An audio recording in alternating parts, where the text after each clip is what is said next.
to try some uppercuts. Watch.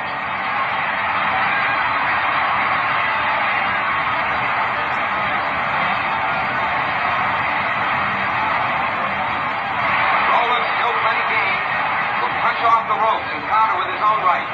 First $1 million gate since the famous Dempsey Tunney long count battle in Chicago 8 years before.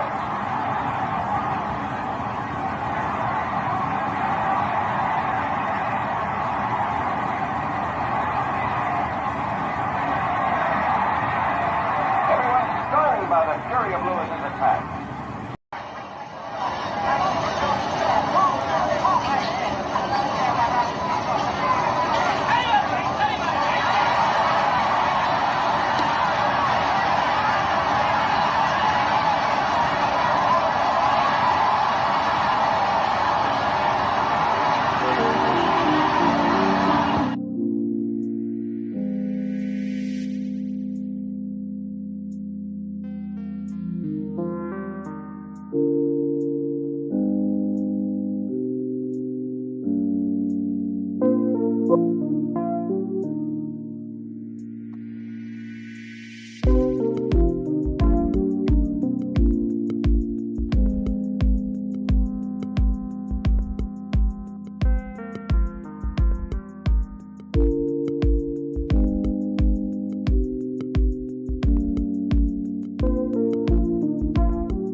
What's happening, my people? It's Cat Sports again, back for another afternoon with the family. Now, as usual, before I get started, let me give a shout out to the JBT community. It's just boxing talk. We're a group of people who just love to talk boxing. And we're always looking for others to join us. And you don't have to have a podcast. The only requirement is you just have to love to talk boxing. That's all. Miss Cass, hashtag JBT. Showtime, the guy, PASS. Our friend from St. Louis, Missouri. Mike Mazik in the building. Salute, Mike. Salute to everyone. And welcome to another episode of Cat Sports, the Box Storian. Today, the life and career of the explosive thin man, Alexis Arguello. The explosive thin man, Alexis Arguello. And you know what time it is. If it's Monday through Friday, 2 p.m., it's the Boxtorian bringing you all that boxing history. Because boxing is the greatest sport of them all. That's why we love it.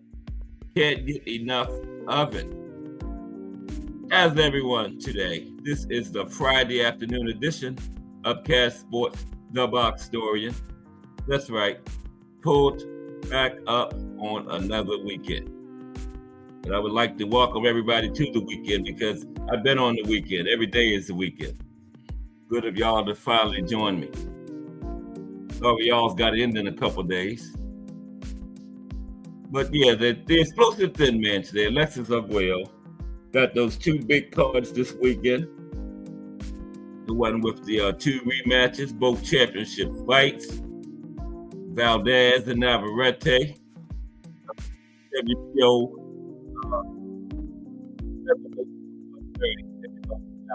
at the moment. Valdez is going to try to take it up off of him tomorrow. That's the main event. Then the co-main is a good one too. Another rematch and another championship fight. This one is Ramirez versus Rafael Espinoza. Espinoza took that bout up off Robisi earlier this year, remember? And so he's giving Robisi the rematch to prove it wasn't a fluke. Espinoza saying he's going to prove tomorrow that he is the real champion. Robisi is past tense, so we will see. And also, we got the other card from San Juan, Puerto Rico. Got our man from the JBT Define Arnie down there covering it for us. And it's going to be some good stuff from interviews and stuff he's going to put out to us soon. He's down there at the weigh-in today. And, Liam Perro versus Richardson Hitchens. Jaleel Hackett on the card. Two good cards this weekend. So we're going to be busy as boxing fans. Got a lot coming up. The big heavyweight rematch coming up. You know, another Riyadh season in a couple weeks. Got the big JBT raffle coming up that same day.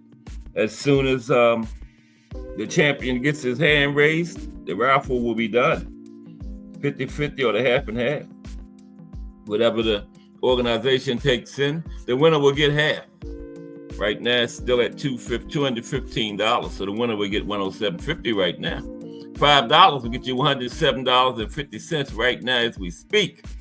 $20 will get you 5 chances, so you win either way. And by the 21st, it will be much more. I find that the closer it gets to the raffle, the more people gets in. So right now, $215. $5 will get you $107.50, okay? And we're going to be talking about Alexis Arguello today. Had a legendary International Boxing Hall of Fame career. Had a kind of troubled life after boxing. But he did become a mayor down there in Nicaragua, and they say he committed suicide, shot himself, but his family suspected foul play, but it was officially ruled a suicide. But he was mixed up with the government, Sandinistas, and all that was going on down in Nicaragua. Then and they say he went against one portion of the government, and his family think they killed him, you know, but it was ruled officially a suicide. We're gonna get into that later. Let me stop before I tell the whole profile in the next 5 minutes. But yeah, we're going to get into our boxing history highlights in a minute. You know, we're curious to 2:30. We're at April because I did February. Well, we're at March, but yesterday's boxing history in the States ran short, and I did March at the end of the show. So we're going to start off with April today. But how's everyone today? You know, we always wait until 2:30 for a few more people to get in. And, you know, we got the boxing history highlights series going on from 2 to 2:30.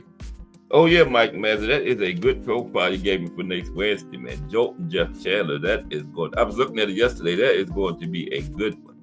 Don't miss that next Wednesday. The life and career of Jolton Jeff Chandler out of Philly. Yeah, appreciate you, Mike. That is going to be a good one. I was looking at it a little bit yesterday. Yeah. Just looked at a little bit of it. I'm like, wow, Jolton Jeff Chandler. Next Wednesday, brought to you by Mike Massett. And today is the life and career of Alexis Arguello. And we're going to get into that at 2:30. But right now, let's start looking at our boxing history highlights. But first, let's look at the cards real quick. Let's do that real quick. Look at the cards real quick. And we'll start talking about some boxing history highlights for April. And these things have been taking me right up to 2:30. Yep, they sure have. But everybody ready for the weekend? Big weekend of boxing coming up. 2 big cards. I think one is I think the Valdez and Navarrete is ESPN Plus, right? And then the Perro and Hitchens is the Zone, I believe. Alonzo, spectacular. Salute, Alonzo. How are you today, bro? Yeah. Friday is profile day. And the explosive thin man, Alexis Arguello today, Alonzo. Yeah. We're going to talk about his life and career. Yeah. 3-division world champion. He tried for 4 twice, but he couldn't. Aaron Pryor beat him both times, but he did win 3. He had featherweight 126, super featherweight 130, lightweight 135, but he fell short at 140 twice. That's right, Alonzo. El Flaco, explosive thin man, yeah, legendary in the International Boxing Hall of Fame. And we're going to talk about the events surrounding his death and everything. Yeah, his family suspected foul play, but officially ruled a suicide. But yeah, we're going to talk about it. Let's salute Alonzo. Spectacular. Good to see you today, bro. Yeah, we was going to look at the cards real quick, but let's just start with the boxing history highlights. We've been talking about the cards all week. We're going to look at the month of April. Some things that happened in boxing for the month of April. And I went right past it, okay? Because yesterday we stopped at February, but then I ran short on the profile, and I did March. I'm not doing that anymore. This is just strictly going to be 2 to 2:30, the Boxing History Highlights Series. Now, I'm not signing in, okay? I was just in there, but came out. But everybody ready for the weekend? Hope everybody have a good, safe one this weekend. These weekends come around so fast now. I was just asking everybody, how was their weekend? It was Monday about 5 minutes ago, and now it's Friday. I don't know why I came out. I was just in there asking me for a password and all that nonsense. I don't even know the password. Every time I sign in, I got to make a new password.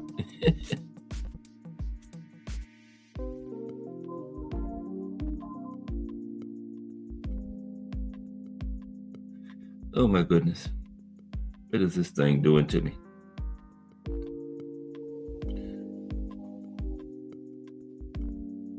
But yeah, we always waited until 2:30. A few more people get in the building. I have to come all the way out and go all the way back in. I should have stayed in. But it's Friday, profile day. We always do the profile, and here we got the explosive thin man, like Alonzo said, El Flaco.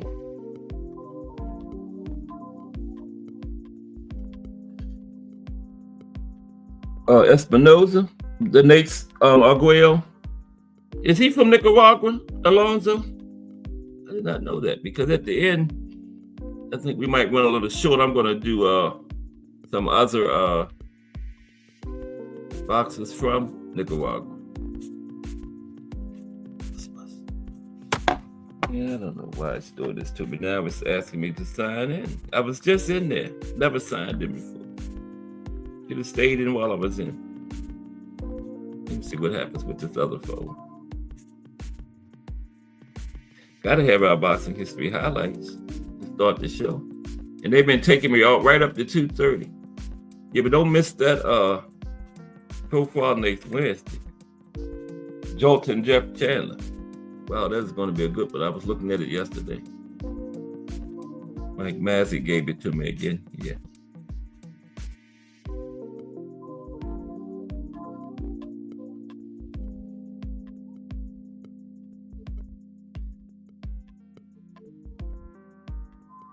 And we're in. I don't know what was going on with that phone. That one was telling me to sign in, but the other one let me in. So now I got to put the chat on this one. Got to be able to see the chat. Here we go. Got to give everybody their proper introduction when they come in. Okay, there we go.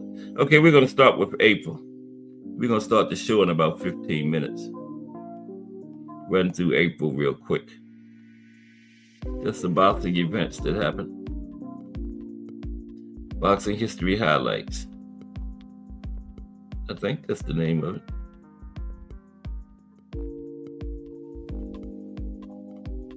March. And April. There we go. Okay. Yeah, let me see. Real quick. I wrote it down. I forgot the name of what I called this. Highlights of boxing history. Yeah, highlights of boxing history. That's what it is. Okay. But anyway, on April 1st, 1939, Sixto Escobar defeated K.O. Morgan to retain the world bantamweight title. What a name, K.O. Morgan. Wow. And he lost. Yeah, this is a great boxing weekend, Alonzo. 2 big cards. And you know that Navarrete Valdez card got 2 rematches, both championship fights. That's from Arizona. Other one from San Juan, Puerto Rico. We got Define Arnie down there covering it for us. He should be in here soon. He went to the weigh-in today. April 2nd, 2011, Giovanni Segura defeated Ivan Calderon in a repeat of 2010's Fight of the Year. So they had the Fight of the Year in 2010, then they had the rematch in 2011. Giovanni Segura won both of them. April 3rd, 2010, Bernard Hopkins defeated Roy Jones Jr. in a rematch of their May 1993 fight in which Jones Jr. won the vacant IBF middleweight title. So they had 17 years in between the first fight and the rematch. I think I was up to did 5 or 6 days in April, but yeah. April 4th, 1960, but then that's something, 17 years in between the first fight and the rematch. Wow. How often does that happen? April 4th, 1961, Ray Mercer was born. And Ray would go on to win the heavyweight gold medal in the Olympics, 1988 in Seoul, South Korea, and the WBO heavyweight title from 91 to 92. And I didn't include him on the list when I did a show Wednesday of people that won the gold medal and went on to become professional champions. I excluded Ray, but Ray should have been on that list. Wow, sorry, Ray. D for the win in the building. What's up, D? We're going to be talking about Alexis Arguello at 2:30. We're just doing some highlights of boxing history for the first half hour. Looking at the month of April, there's some events that happened throughout the years in April. April 5th, 1915, Jess Willard defeated Jack Johnson after 26 rounds to win the heavyweight title. And that was the one in Cuba, I believe, and everybody said that Jack Johnson took a dive in that fight. He denied it, but yeah, it was suspected that it was a fixed fight. April 6th, 1987, y'all know what that was. Sugar Ray Leonard returned after 3.5 years without fighting at all, and he beat Marvin Hagler and won the undisputed world middleweight championship. Controversial decision. I thought Hagler won it.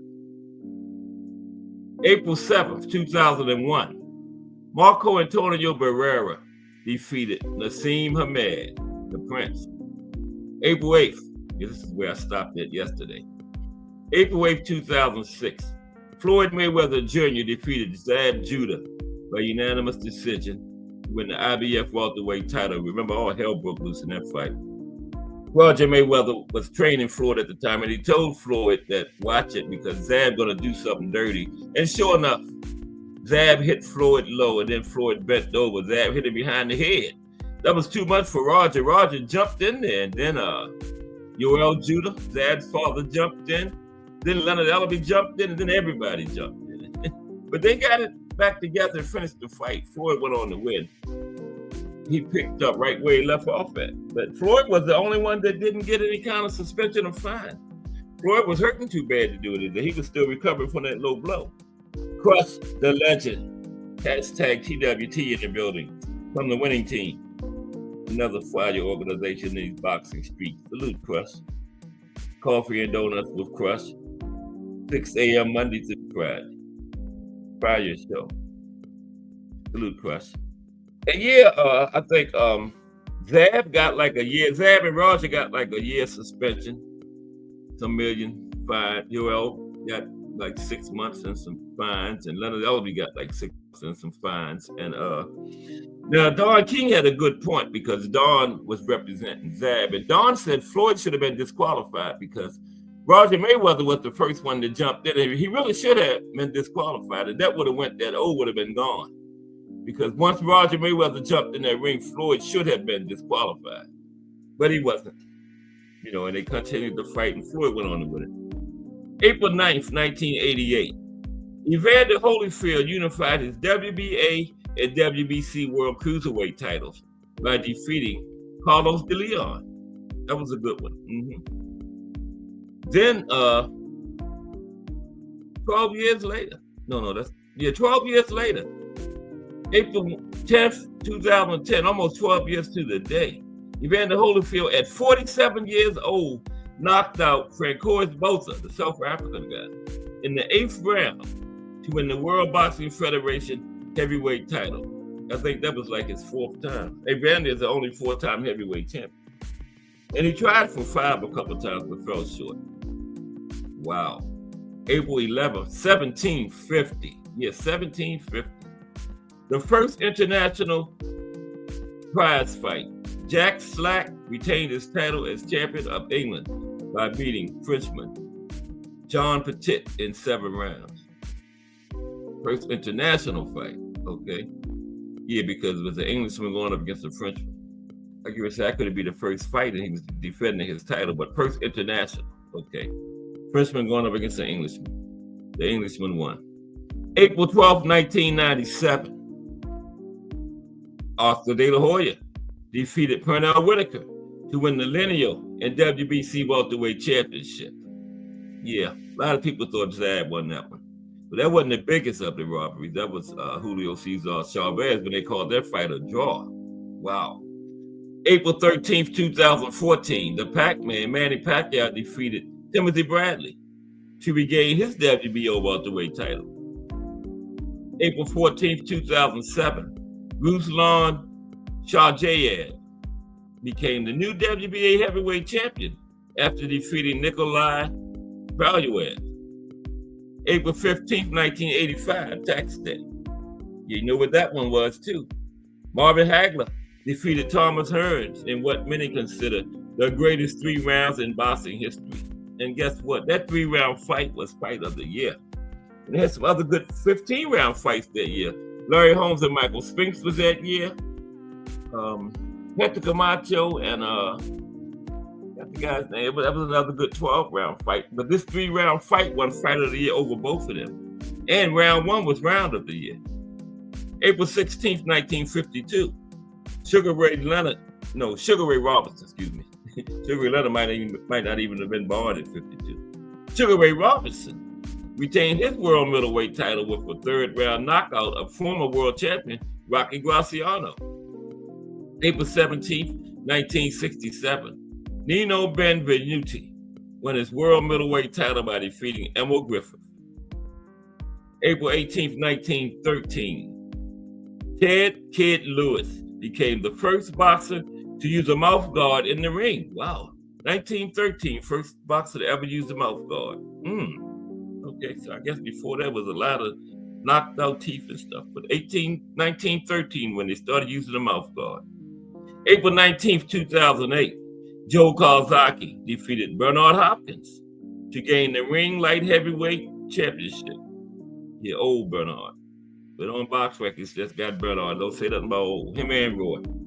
Don't say nothing about them being past the prime. It just says Joe Kozaki beat him. April 20th, 1902, Jack Moss invented the first mouth guard for boxers. So he invented it in 1902, but the first one didn't use it until 1913. Yeah, 11 years. Wow. Very interesting.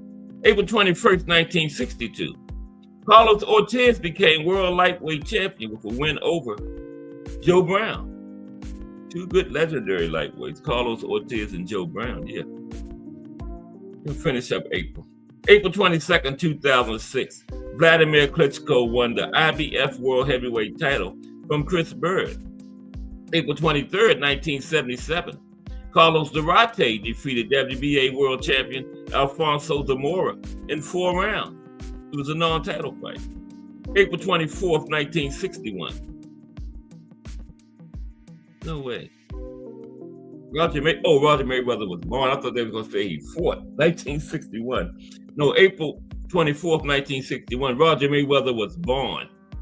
And he would go on to become a 2-division champion. And later coached his nephew, Floyd Mayweather Jr., to become one of the biggest names in boxing history. April 25th, 1950, Sugar Ray Robinson knocked out Jose Basora in 48 seconds, a record for a championship fight that stood for 37 years. And that was broke by Mike Tyson. He knocked out Marvin Frazier in 30 seconds. But before that, Sugar Ray Robinson, 48 seconds. Wow. Stood for 37 years until Mike knocked out Marvin Frazier in 30 seconds. April 26, 1975, Big George Foreman staged an exhibition fight against 5 different boxers. He beat all 5 men by knockout. I had thought a couple of them went the distance with him. I'm going to have to check on that. April 27, but he did beat all 5 of them. 5 lower level, probably ranked number 50 or 6, ranked number 50, 60. There wasn't none of them in the top 25. April 27, 1956, Rocky Marciano announced his retirement and became the only heavyweight champion to finish his career undefeated, 49-0, 43 knockouts. That's like 87%. Okay, couple more. April 28, 1967, Muhammad Ali refused induction into the Army and was stripped of his boxing title. Yep, April 28th, when it officially happened, 1967. April 29th, 2017, AJ Anthony Joshua stopped Vladimir Klitschko in the 11th round. April 30th, 1976, Muhammad Ali retained the world heavyweight title with a highly disputed 15-round unanimous decision over Jimmy Young. Yeah, Ali got a lot of gifts, man. And that's it. We're going to continue with May Monday. Yeah, Ali got a lot of gifts. Mike Rim in the building. What's up, Mike? Salute, Mike Rim. Yeah, Ali was fighting Jimmy Ellis around that time, 76, 77, somewhere in there. And it was a 12-round fight. And Jimmy Ellis had the fight won. By round 11, Ali needed a knockout. And guess what they did? They stopped the fight in 11th and gave Ali a TKO. Come on, man. Yeah, Ali got a lot of gifts, man. Yeah, he was clearly losing that fight, and they're going to stop it and give him a TKO in the 11th round. And the man could clearly have continued. So, yeah. He's the greatest, but he got a lot of gifts. He was the greatest at getting gifts, too. Okay. So we're going to start at, what's after April? May? Yeah, May. We're going to start at May Monday with the highlights of boxing history. 2 to 2:30 every day. Because y'all can't wait till 2:30 in the morning. Come in when the show starts. Because those boxing highlights of boxing history are pretty good. The explosive thin man, Alexis Arguello.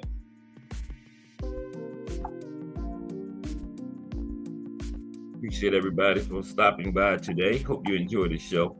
I think this might run a little short, this profile. And if it does, the backup plan is we're going to look at some other top. Since Alexis is from Nicaragua, he's the subject of today, we're going to look at some of the other top boxers from Nicaragua, like Chocolatito, Roman Gonzalez. I would say Chocolatito is probably the second best boxer out of Nicaragua. Ricardo Mayorga from Nicaragua, Rosendo Alvarez, Rosendo Alvarez was the man. Ricardo Lopez went 51-0 with one draw, and Rosendo Alvarez was the man that gave him that draw. Only blemish on his record was that one draw. Yep. So they are all Nicaraguan boxers. And we're going to take a look at some of the other top Nicaraguan boxers, time permitting, at the end. Since Alexis is subject today. Why not? Here. Let me get Alexis going for us here. Here it is. Oh, man, I love it when a plan comes together. Pop right in. Usually it works out perfectly all the way from 1:30 to 2 o'clock. To that 2 o'clock is when everything just goes haywire. But it worked to perfection today.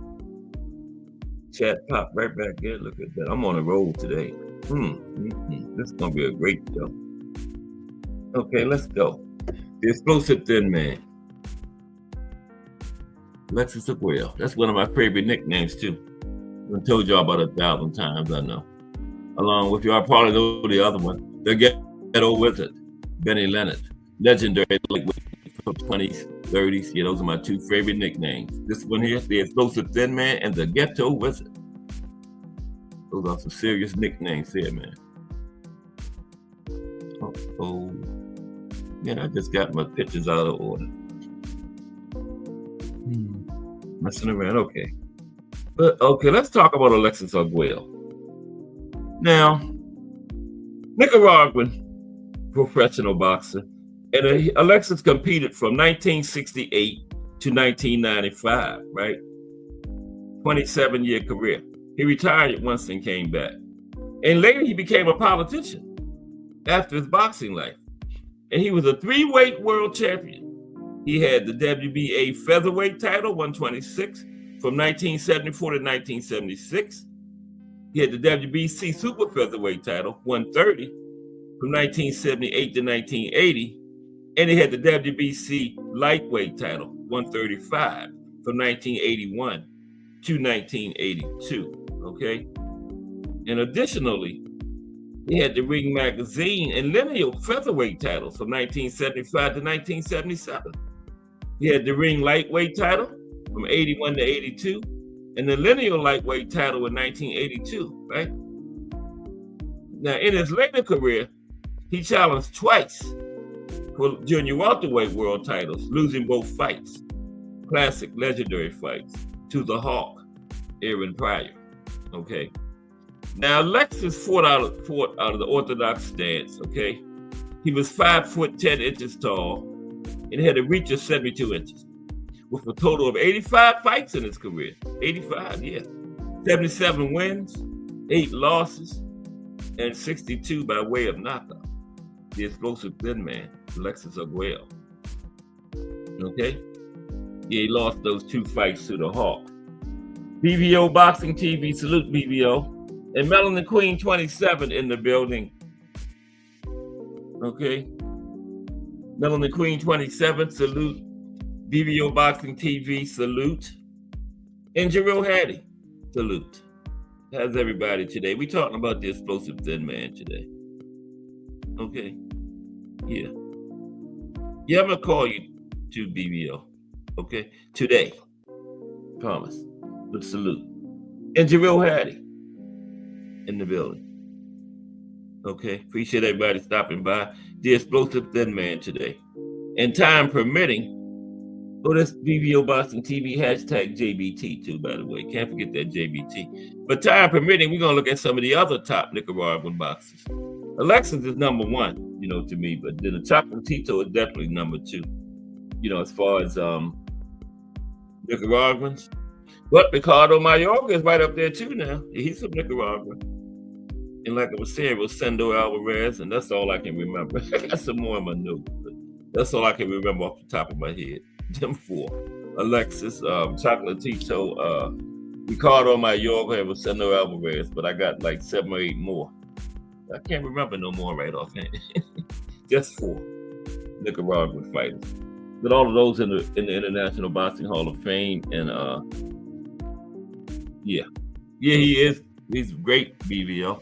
He would have been the first one to win 4 but he couldn't get past the Hawk. And then Hearns did it after that, but Alexis tried for 4 before. Hearns was the first man to get 4, but Alexis tried for it before Hearns got his 4, but Alexis fell short 2 times.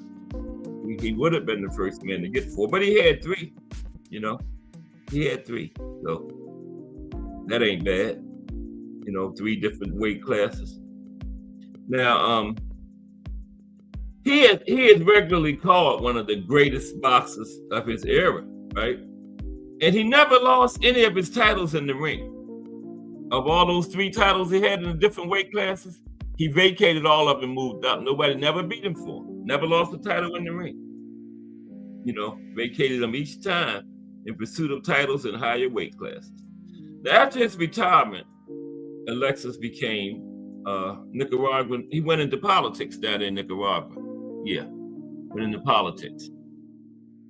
And in November 2008, he was elected mayor of Managua, the capital of Nicaragua. Yeah, he became mayor of Nicaragua. We're going to talk about that later. A lot of people said he cheated. They stacked the ballot box, but yeah, we're going to get into that. And he's number 20 on the list of 100 greatest punchers of all time. Yeah, Alexis had pop, number 20 out of 100 as far as punches. Pound for pound, because he was down in the lower weights. And the Associated Press ranked him as the world's best junior lightweight of the 20th century. That's 130 junior lightweight. They said he was the best of the 20th century. And he was named one of the 20 greatest fighters of the past 80 years. And Ring Magazine also regarded him as one of the greatest boxers to ever come out of Latin America, not just Nicaragua, Latin America. That's saying a lot. And one of the few to have fought in 4 different decades. 4 different decades, right?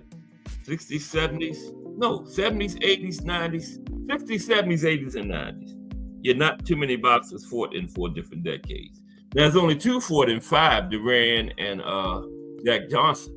And Manning is the only one to win titles in 4 different decades. Alexis fought in 4, but he didn't win titles in all 4. But Manny Pacquiao, only man to win titles in 4 decades. Now let's look at Alexis' early life and his amateur career. Early life and amateur career.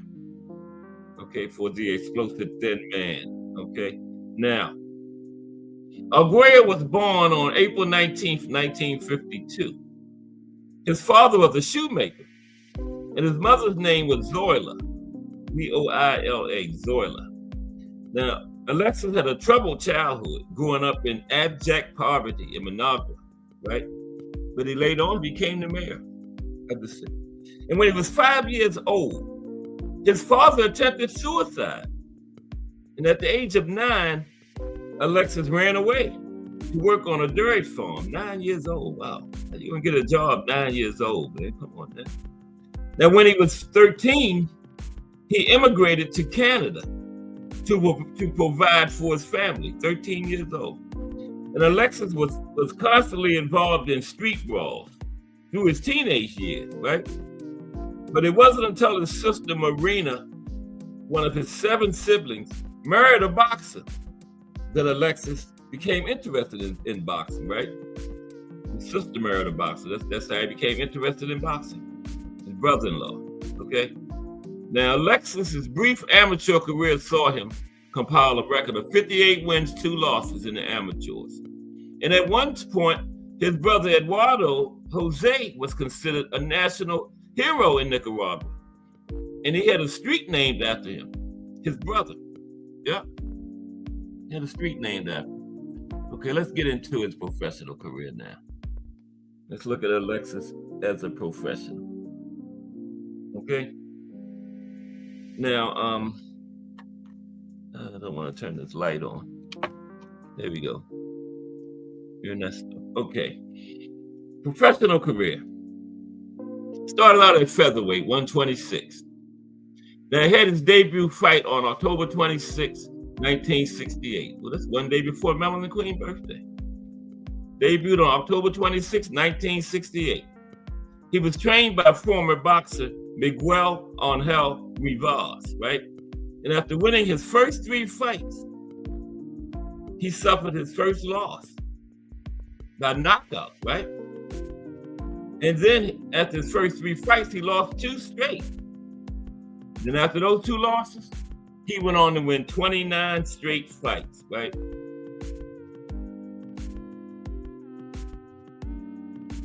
Over the next 5 years, including a win over Jose Legra. Now, eventually, he earned the world featherweight title shot against the experienced WBA champion, Ernesto Marcel. Okay? There he is, Marcel on the right. There they are right there. And Marcel was very experienced. And the fight took place in Panama, where Marcel was from. So he went to Marcel's country and fought it. Now, the young challenger lost a 15-round unanimous decision to Marcel, right? And that was Marcel's last fight. I mean, what was it? Yeah, that was Marcel's last fight when Arguello challenged him. Arguello came up short, 15-round decision. And then Marcel retired after that. And after he retired, the title was won by former unified bantamweight champion, Ruben Olivares. Now, undaunted, Alexis put together another streak of wins, and he found himself contending for the title against, guess who? Olivares, the man that won it. That was his next title shot against Ruben Olivares. There's Alexis and Ruben. Alexis on the left. And the fight took place at the Forum in Inglewood, California, home of the Lakers, November 23rd, 1974.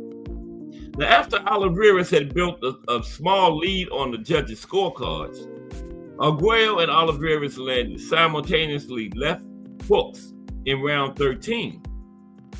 Now, Olivares' left hook clearly caused a visible expression of pain on Alexis' face, but Arguello's left hook caused Olivares to crash hard against the canvas. It knocked Olivares down. Then a few seconds later, Arguello was the new featherweight champion of the world. That was his first title, featherweight 126, against Ruben Olivares. Yeah, Ruben Olivares was a bad guy too. BBO probably know about him. Back in the early 80s, yeah, Ruben Olivares was bad, but Alexis took his title from him, his first title. So now he's the featherweight champion, 126. Now, his first defense came against Venezuelan featherweight champion, Leonel Hernandez. Okay? Here's that fight. Leonel Hernandez. Well, that's Leonel. It was his first defense. Now, once again, Arguello fought in enemy territory. The fight took place in Caracas, Venezuela, where Hernandez was from, right? But nevertheless, Arguello made short work of Hernandez, stopping him by technical knockout in the 8th round. Now, his first defense at home in Nicaragua was against Rigoberto Riasco, okay? And yeah, there's him and Rigoberto. That was his first defense at home of his title against Rigoberto Riasco. Of course, Arguello on the left. First defense. Now, what's my place? Okay. Now, Arguello dominated once again. This time he stopped Riasco in the 2nd round and made very short work of him. Next fight was against Royal Robayashi, Japanese fighter. There's Royal Robayashi. Royal and Arguello. That was his next defense. Now, Kobayashi was a highly touted Japanese fighter who was undefeated at the time, right? Now, after a tense, close start, Arguello's relentless body punching broke Kobayashi down, right? And that was like in the 5th round. And Kobayashi dropped to the canvas 2 times in the 5th round, and the referee ended up stopping it. Okay? And remember, I told you he never lost no titles in the ring. So after that, he went up to junior lightweight, 130.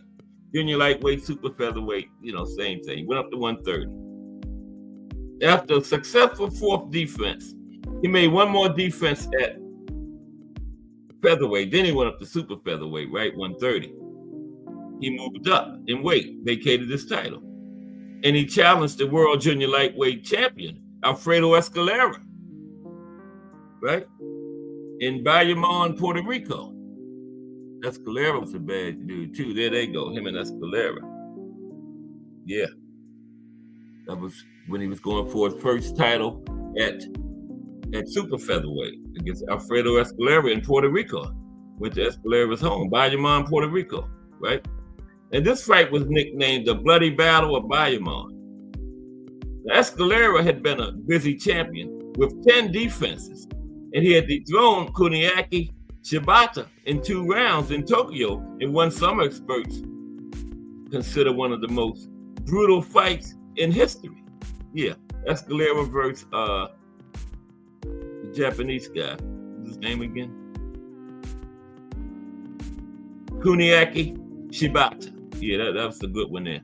You like bloody fights and battles in the pocket? Yeah, Escalera versus Kuniaki Shibata. Escalera beat him in 2 rounds. Now, one of the most brutal fights in history. Now, Escalera had his eye, mouth, and nose broken early against Arguello, but he was rallying back on the scorecards when Arguello finished him off once again in the 13th round. Yep. So he got Escalera out of there in the 13th round. Now he's a 2-division champion. He has the featherweight and the super featherweight title. Now his reign at super featherweight saw him fending off the challenges of Escalera in a rematch held at Rimini, Italy, as well as former and future world champion Bobby Chacon. You know, Bobby Chacon is the uncle of Skywalker, Boxio. That's his mother's brother, yeah. From the TWT. Yep, that's his uncle. Mm-hmm.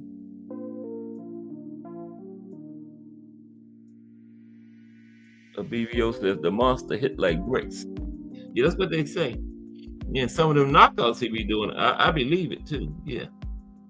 So yeah, this fight was in Italy, right? Against the rematch against Escalera. Then he fought Bobby Chacon. Bobby Chacon became a 2-time world champion. He fought 2-time world champion Rafael Bazooka Limon, Ruben Castillo, Rolando Navarrete, and Diego Alcala. So he was busy, right? And he beat Diego Alcala in 1 round. Now he suffered many cuts around his face during the second win against Escalera, right? And the on-site, this fight in Italy, right, he suffered a lot of cuts. Now the doctor at the fight wanted Arguello to go to the hospital, but Arguello had a flight to catch from Rome the next day to return to Nicaragua. So he didn't go to the hospital. He got on a train to go to the airport. And guess what? The cuts were so bad, the doctor decided to travel with him and perform plastic surgery on the train. And Arguello was wide awake, right? So then he relinquished his super featherweight titles and went on up to lightweight, okay? Now he's at lightweight. Explosive thin man. After 8 successful title defenses in super featherweight, he moved up to lightweight. And this time, he had to go to London, England, to challenge world lightweight champion Jim Watt. The Englishman, Jim Watt. There they go. Yeah, those English guys are, man. They got that title. You got to come over there to them. So Alexis went to England to fight Jim Watt. There they are. Now okay. Now Watt lasted 15 rounds, but the judges gave Arguello a unanimous 15-round decision, thus making him one of the 6 boxers in history to win world titles in 3 divisions, and the second Latin American after Wilfred Benitez had done it, right? Benitez became the first. And guess what? Benitez had just become the first Latin American 3-division champion 1 month before Arguello. So Benitez beat him by 1 month, okay? He was the second Latin American fighter to become a 3-division champion by 1 month. And he had to face some lesser-known challenges in the lightweight division. One exception being the famous prospect Ray Boom Boom Mancini, right? He went up against Boom Boom. He fought Boom Boom And this fight was showcased in a boxing video of the best fights of the 1980s. Yeah, there's Boom. There's him and Boom Boom right there, by the way. Yeah. They made a boxing video out of this fight. It's one of the best fights of the 80s, right? But Arguello won this fight by stoppage when he dropped Mancini in the 14th round. Now, after the fight, Arguello gained many American fans when he embraced Mancini and told a CBS television audience that he would do anything in the world to help Mancini's father, who at the time was dealing with illness. Yeah, Boom Boom's father was a boxer too, back around World War II era. Yeah. Okay, so his next fight, Andrew Gannigan. Okay. Now, Andrew Gannigan proved to be one of Arguello's toughest challenges. He dropped Arguello in the second round, first time he went down. But ultimately, Arguello prevailed by stopping Gannigan in the 5th round. Okay? So now he relinquishes his lightweight titles to go for 4 divisions, right? You knew who that was against. Went up against the Hawk for his 4th division. Terrell Cameron. What's up, Terrell? In the building. The explosive thin man today, Alexis Arguello. And after this, we're going to talk about some of the other top boxers from Nicaragua. Since, you know, that's where Alexis was from. I call him my number 1. Chocolatito 2. Ricardo Mayorga 3. And Rosendo Alvarez in there. I got to look at my notes to see some other ones. We're going to find out in a minute. But them are the only 4 I can save it off my head. So he goes to junior welterweight to chase, trying to become the first man to win titles in 4 divisions. Because remember, Hearns and Sugar Ray hadn't done it yet. Hearns was the first one, but he had not accomplished that feat yet. Junior welterweight. There's him and the Hawk right there. Battles with Aaron Pryor. Now, Arguello successfully defended his lightweight title 4 times. And after defeating James Bubba Buscema by 6-round stoppage, Arguello decided to move up to another weight class. And on November 12, 1982, he tried to become the first world champion in 4 different categories. Like I told you, Hearns hadn't did it yet, or Sugar Ray. And he meted the heavier and future Hall of Famer, the Hawk, Aaron Pryor, in what was billed as the Battle of the Champions in Miami, Florida. Now, Arguello was stopped in the 14th round. Now, the fight was marred by controversy because Pryor's trainer, Panama Lewis, introduced a second water bottle, which he described as a bottle mixed after round 13, leading to speculation that the bottle was loaded, right? The Florida State Boxing Commission failed to administer a post-fight urinalysis on Pryor, adding to speculation that the bottle contained an unsanctioned substance. Lewis claimed at various times that the bottle was filled with peppermint snap or Perrier to help Pryor deal with an upset stomach. It was later revealed in an interview with former Lewis-trained boxer Louis Resto that Lewis would break apart antihistamine pills used to treat asthma and pour the contents into the water, giving Lewis's fighters greater lung capacity in the later rounds of a fight. Mm-hmm. Now, others say that there was a mixture of cocaine, honey, and orange juice in the bottle. Wow. So a rematch was ordered. Okay. And the Florida State Athletic Commission dropped the ball. They should have just administered a post-fight drug test. They would have killed all that speculation, but they didn't do it. So I believe it was the WBA, whatever sanctioning body was, ordered the rematch, right? And in the rematch, this time it was in Las Vegas. Arguello was knocked out in the 10th round by Pryor. And he stated after the fight, "I'm not going to fight anymore. I quit." But he later returned to the ring for financial reasons. Yeah, he did come back for financial reasons. Okay. Let's talk about his later career and retirement. I had to take a drink first. Just Do Boxing in the building. What's up, Just Do? I don't know. Salute Just Do Boxing. 4 o'clock. Coming up at 4 p.m. That's who I'm warming you up for. That fire build we got coming up at 4 p.m. today from Just Do Boxing. That balanced, unbiased boxing talk. Everybody gets to just do it, Just Do Boxing. You got the perfect name, Just Do Boxing. Okay, salute Just Do. Now come back and post-retirement because he retired after the prior fight, but then he decided to come out of retirement. Okay. Now during the 1980s, Arguello briefly fought with the, excuse me for a minute. I'm getting ready to mess up and end the whole live. Wow. Okay. Yeah, during the 1980s, Arguello briefly fought with the Condinistas, with the Contras in his native Nicaragua. But after a few months in the jungle, he retired from the war. Yeah, the Contras was like a guerrilla group trying to overthrow the government down there. Yeah. I'm not a political person, but yeah, that's what that, was about. Yeah, and he joined the guerrillas briefly. I guess he got tired. He spent a few months in the jungle, and then he retired from the war. He then attempted several comebacks into boxing during the late 1980s and early 1990s, right? And he had some success, most notably a 4th-round stoppage of former world junior welterweight champion Billy Costello in a 1986 televised fight that put Alexis in position for another shot at the junior welterweight title.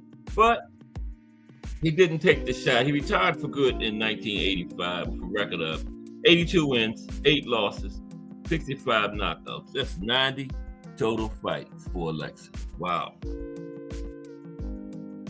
And 65 knockouts.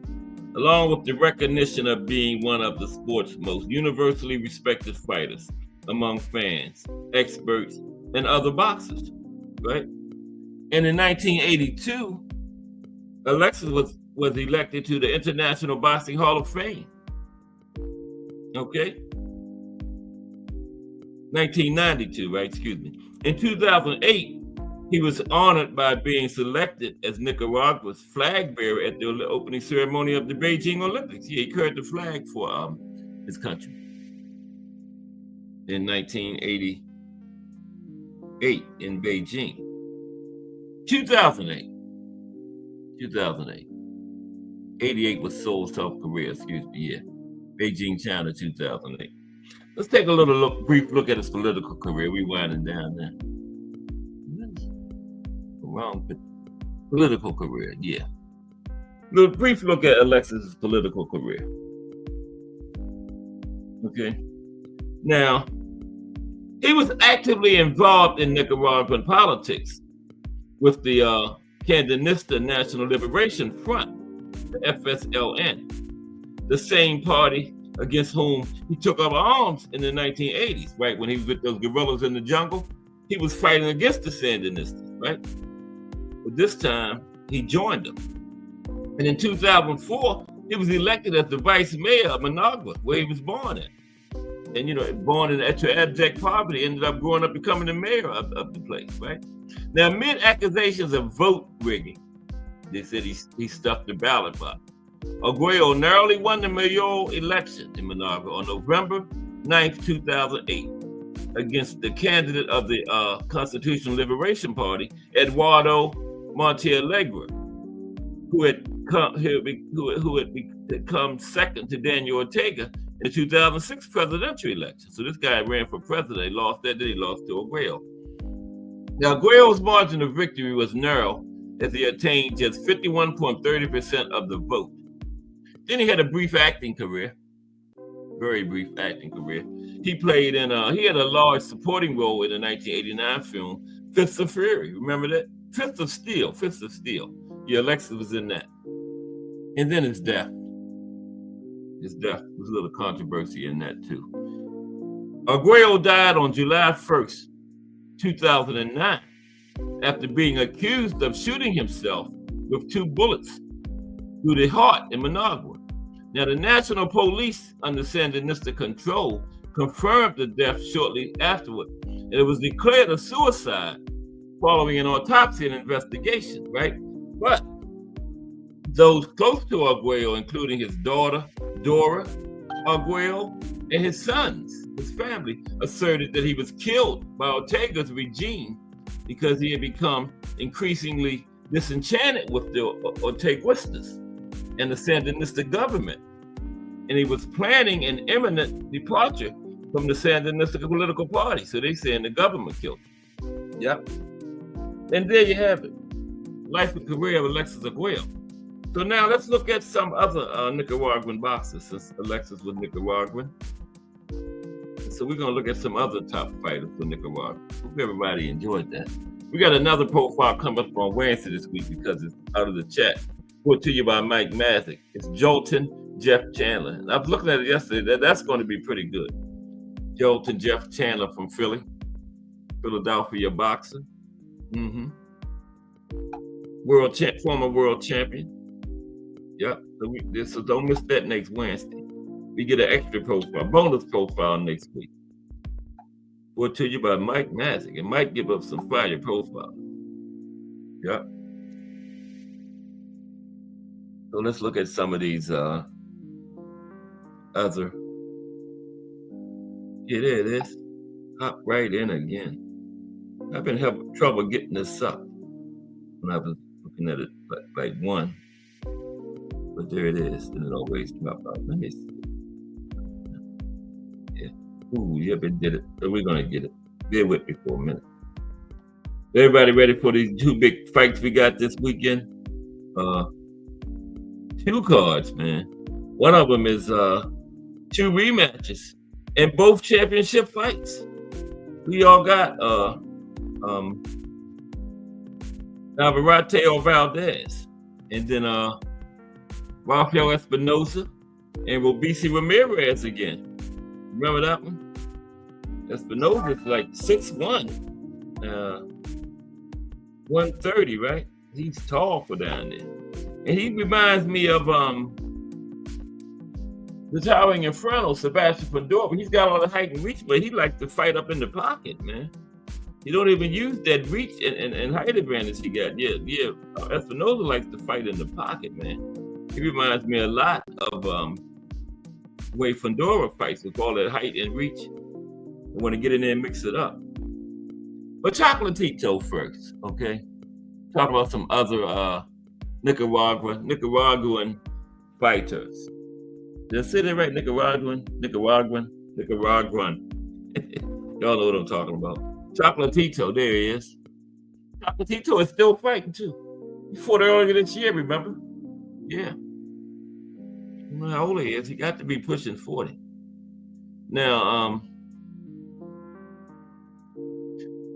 like Alexis tried to win 4 weight classes, but he fell short twice.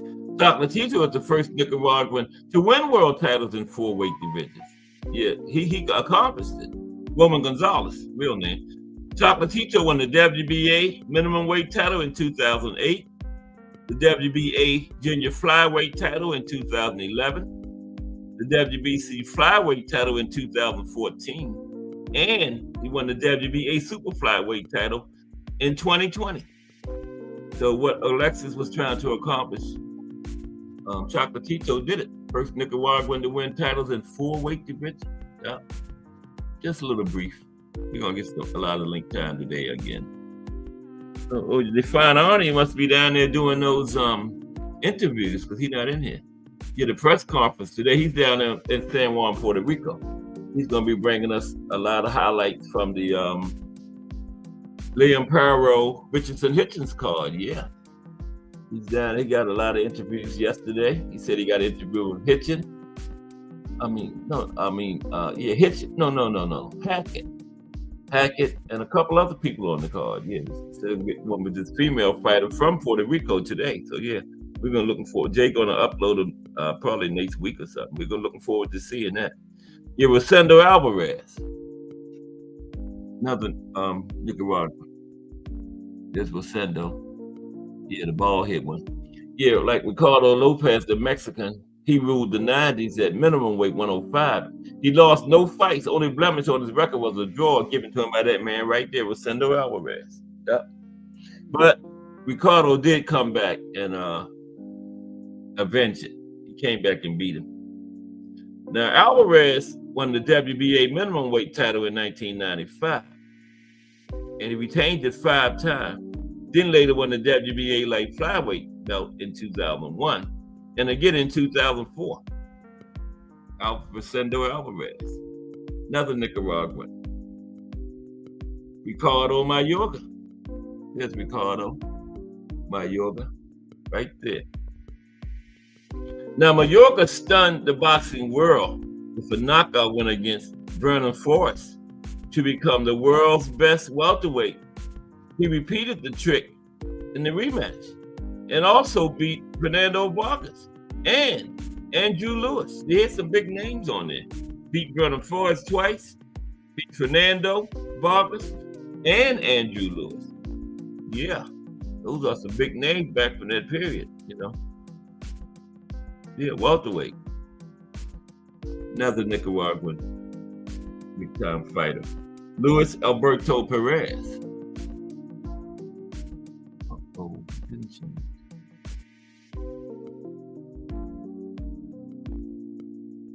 Luis Alberto Perez should be next. I believe it went backwards. That's Rosendo, right? No. That's Rosendo right there.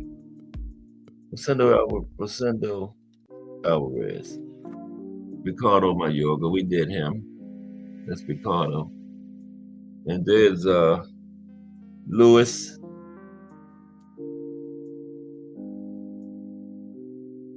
Oh, wait a minute.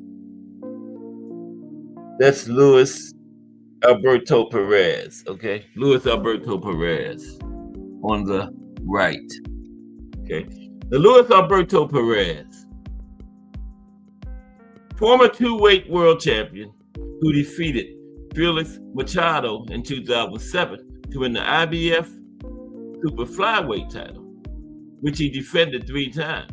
And then he beat Gennaro Garcia in 2007 for the IBF Bantamweight belt. Okay? 2-time world champion.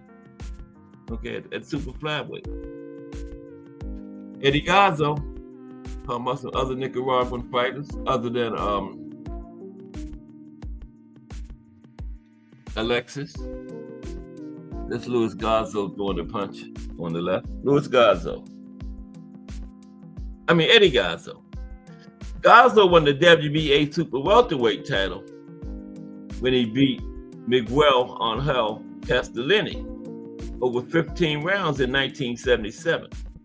It was a belt he defended 3 times before losing it to Masashi Kudo in Japan. Eddie Gazo, another big-time Nicaraguan fighter. Felix Alvarado.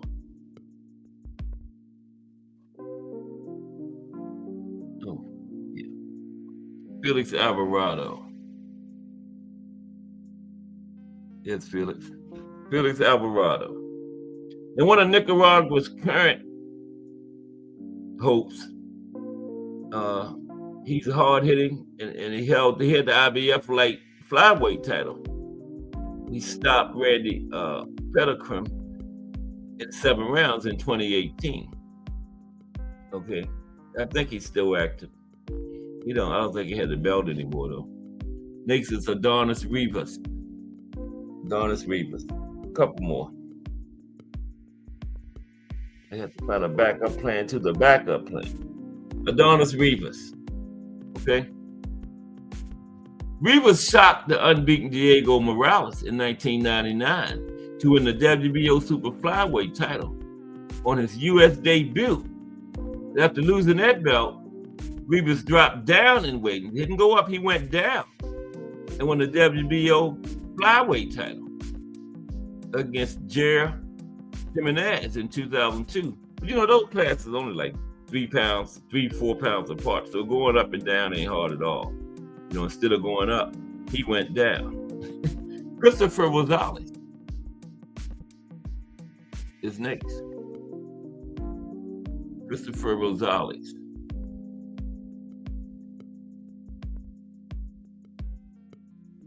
Okay, yeah, that's Christopher.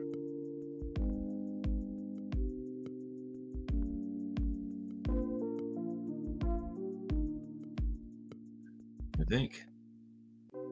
Christopher Rosales. Let me see. Nope.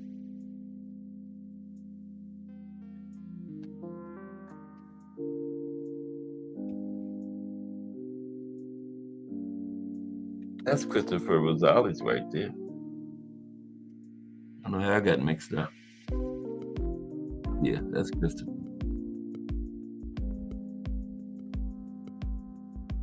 Yeah, that's Christopher. I got him twice.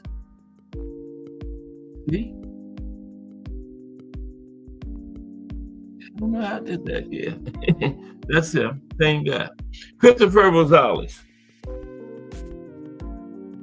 Now, Rosales won the vacant WBC flyweight title in 2018. He beat Diego Higa in Yokohama, Japan. He then had 2 fights in the UK, stopping Paddy Barnes in his first defense before losing the belt against Charlie Edwards. Oh, and finally, final Nicaraguan boxer, Jose Alfaro. There's Jose Alfaro on the right. Now, Jose Alfaro, he won the vacant WBA lightweight title against Thailand's Prawet Singwacha in 2007. He later lost that belt to Yusuke Kobori. See, that's when you're in them lower weight classes, you come up with these names like that, right? He beat Yusuke Kobori and then went the distance with Mexican legend Eric Morales in 2010. Yep, just some other Nicaraguan boxers. Okay. Okay, now let's look at some let's look at some top women boxers. We haven't looked at women in a while. Okay.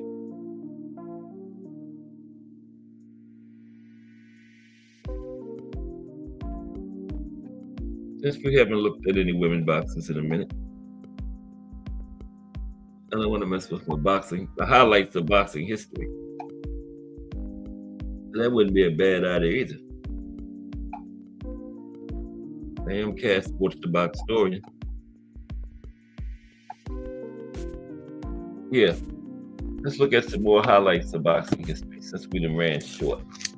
That's pretty good. Let me get that up. Where are we? April, May. We're in May. Let's look at the month of May. That'll take us closer to league time, right? We're just going to look at some history from the month of May.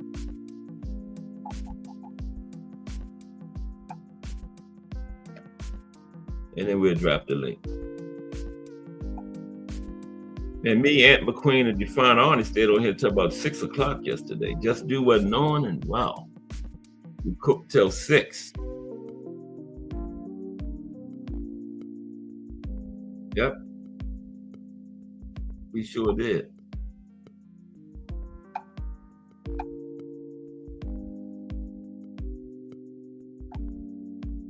Define Arnie must be, there's Aunt McQueen right there, salute that. Define Arnie must be still down there doing his interviews and stuff. Look at some highlights of boxing history real quick.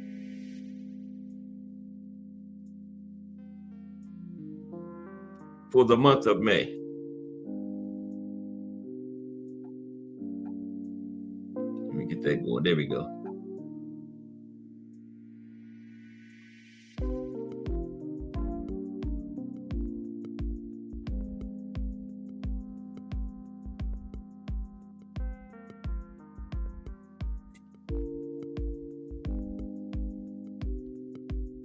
Just had it at the beginning of the show.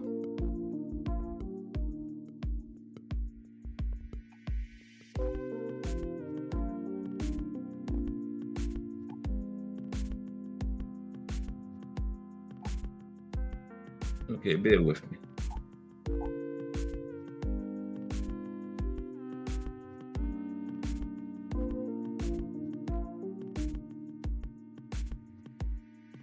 Big weekend of boxing coming up, though. 2 rematches, both championship fights.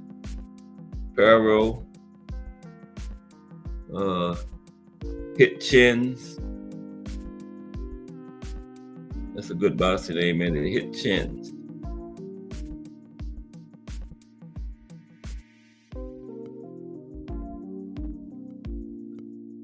Here we go. What did I say? May? Okay, let's look at some history for May. Then we're going to drop the link. Okay. It says spatulas and potholders.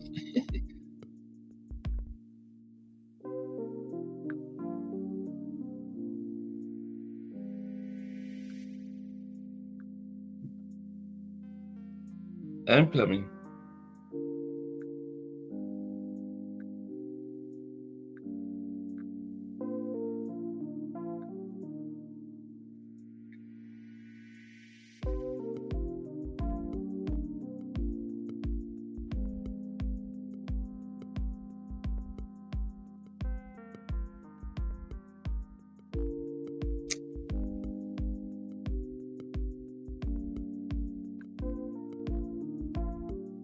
Gotta go all the way up.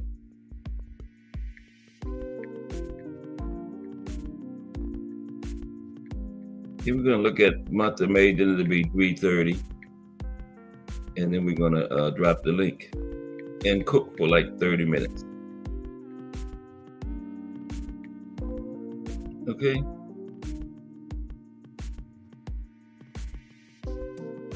There we go. Finally. May. Now I gotta get to May. Then I gotta get the link, get the chat back up.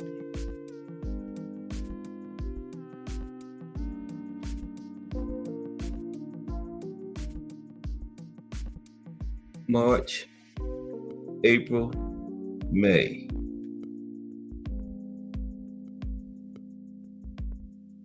This is pretty interesting. 27, 28, 29. Damn, that's just April. I thought May was after March. I mean, April, right? There we go. May 1st, May Day.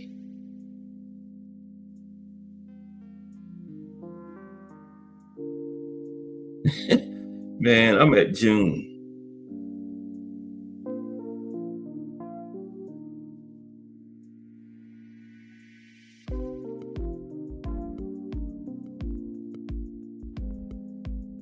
Please say May. Second, first. There we go.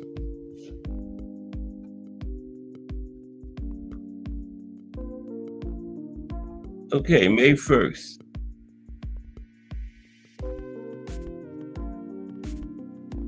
Oh, Terrell, you got Hackett? Okay. I believe I got Hackett too, I think.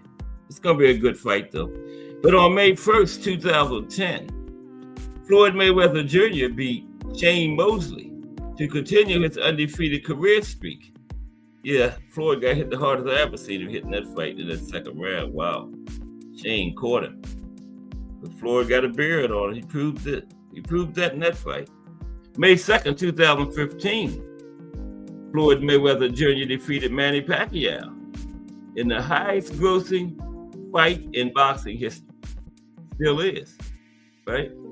May 3rd, 2014, Floyd Mayweather Jr. beat Marcos Maidana by majority decision. That was the second one, right?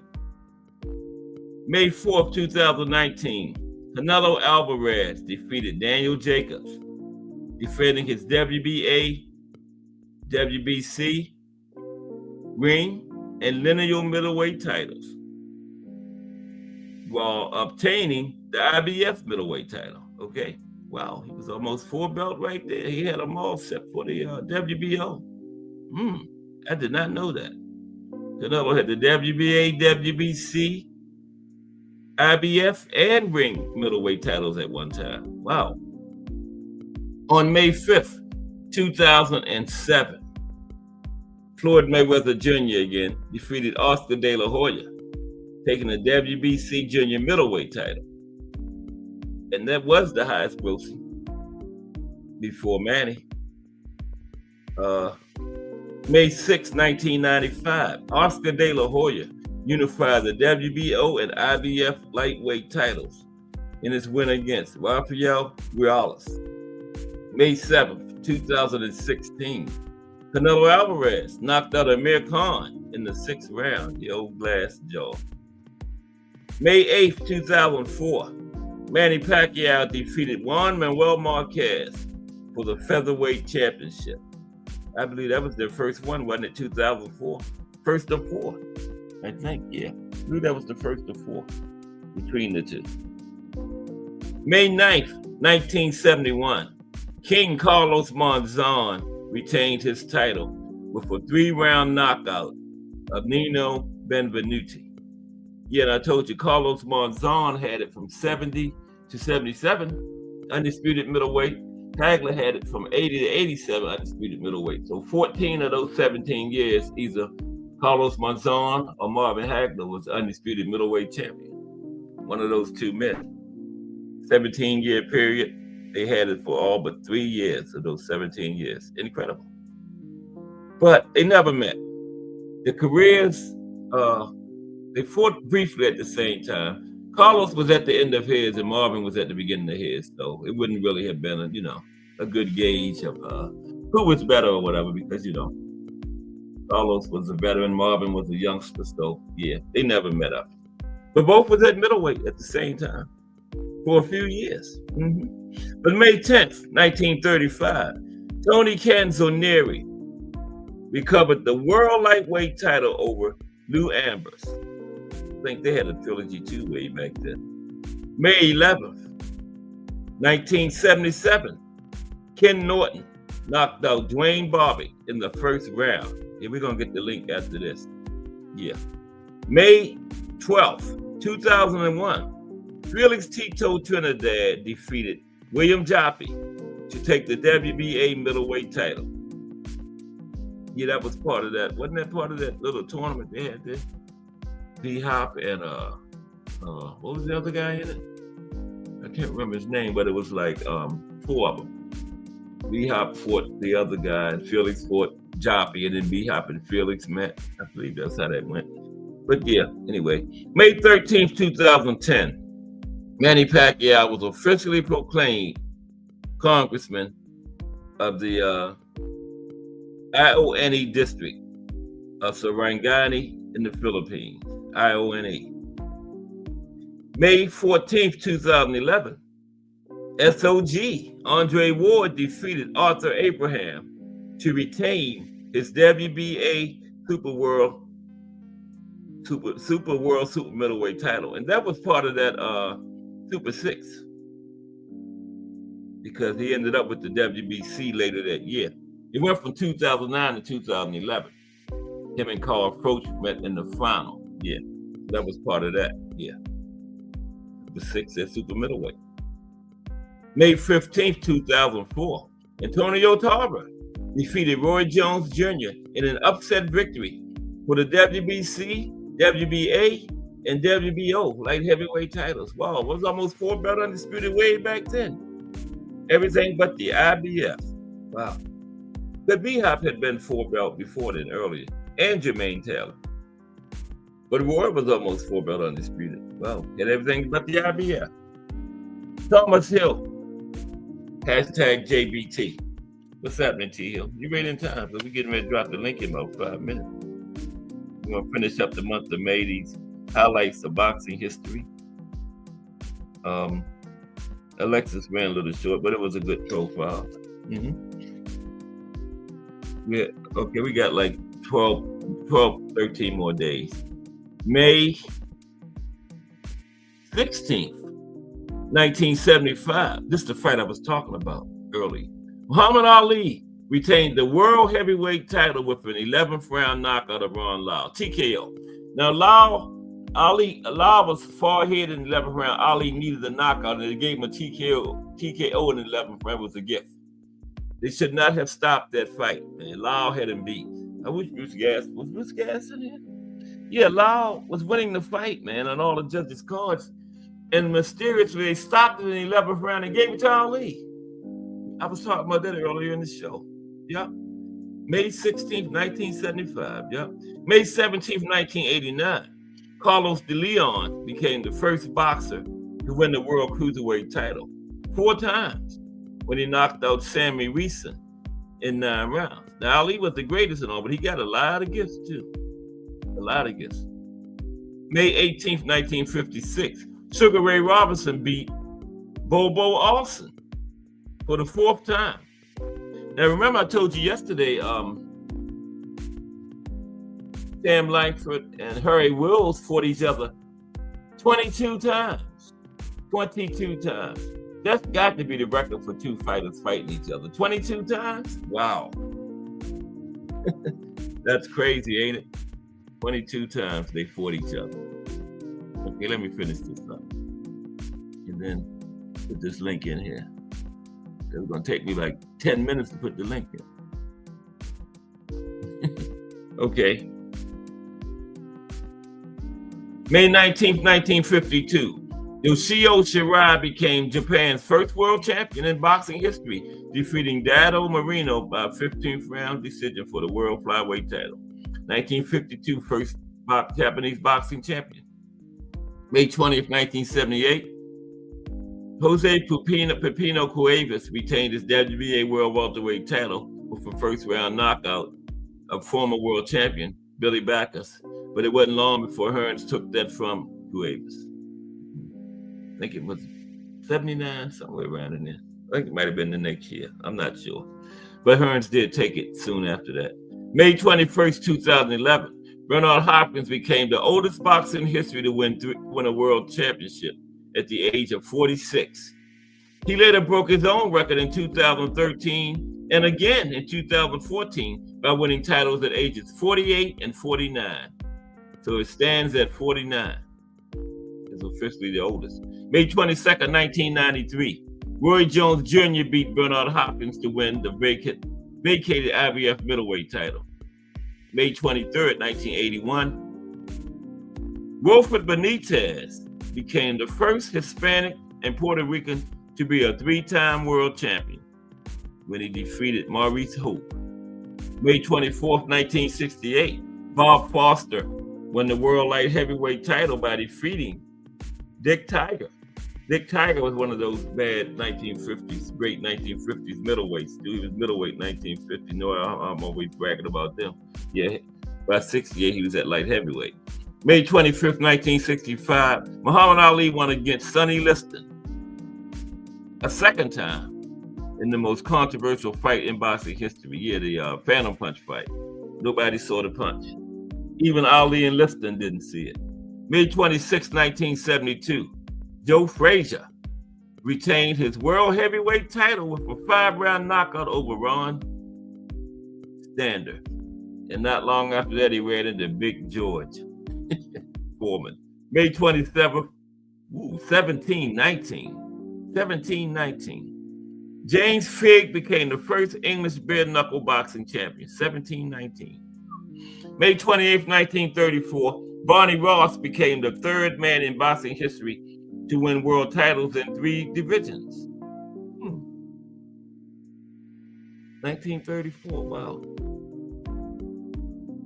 He became the 3rd man. May 29th, 1913, Tony Zale was born.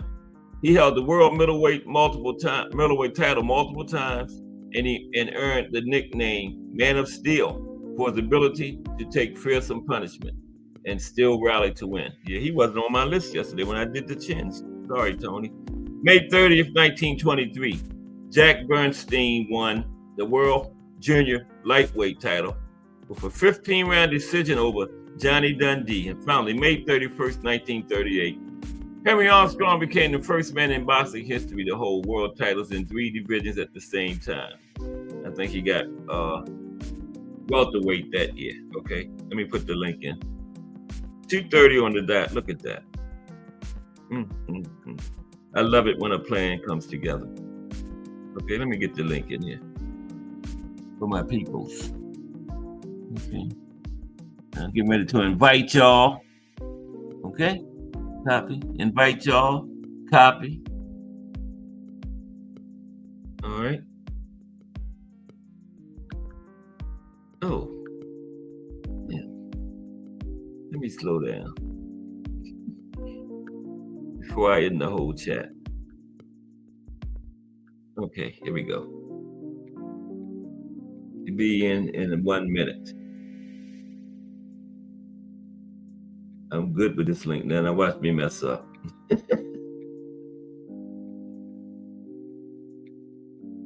He'll be saying wrong link cast in a minute.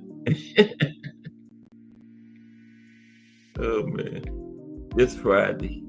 Hope everybody have a great weekend. Don't do nothing I wouldn't do. I can't even see that thing. Put your glasses on, Cass. Duh. What you got them for?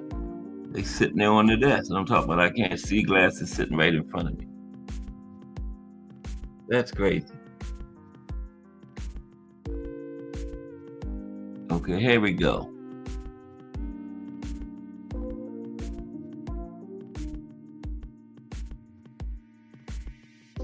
This is what I gotta do. Paste it. Oh, what? I don't know. But there it is. Let me take everything all set up. Yeah.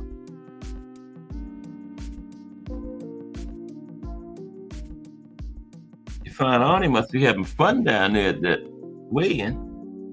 He ain't in there yet. There it is. He's not in here yet. Okay. Yeah, but he said he got some good stuff coming up for us though. Mm-hmm. Don't he said he had one with Hackett, and he said he's trying to get one with this Puerto Rican female boxer today. Yeah, so that's gonna be some good stuff coming from Define Arnie. He's down there in San Juan, Puerto Rico. There's the real. Right. What's happening, Jarrell Hackett? Can you hear me? Jarrell Hackett, yeah, loud and clear. Hold on. Loud and clear, my brother. Oh, you clear? You good? You was coming in real good. You hear me now? Yeah, you're good. Yeah, you good. I can't hear you. You can't hear Oh, me? no, I'll come back in. Oh no, I hear you now. Yeah, what is this, man? You know what it is? I had to come here real like this and turn it over, man. This the one right here. This is the box story whistle embodiment, nigga. You already know what it is. Yeah. Say boxing knowledge embodiment. You know what it is. What's going on with you? How you doing today, man? I'm doing okay.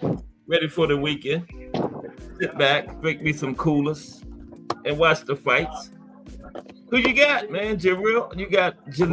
Who you got in the fights, man? I'm picking Hitchens and who do you I'm fight? going with Valdez this time because I think Valdez gonna take it. I think he might stop now. Yeah.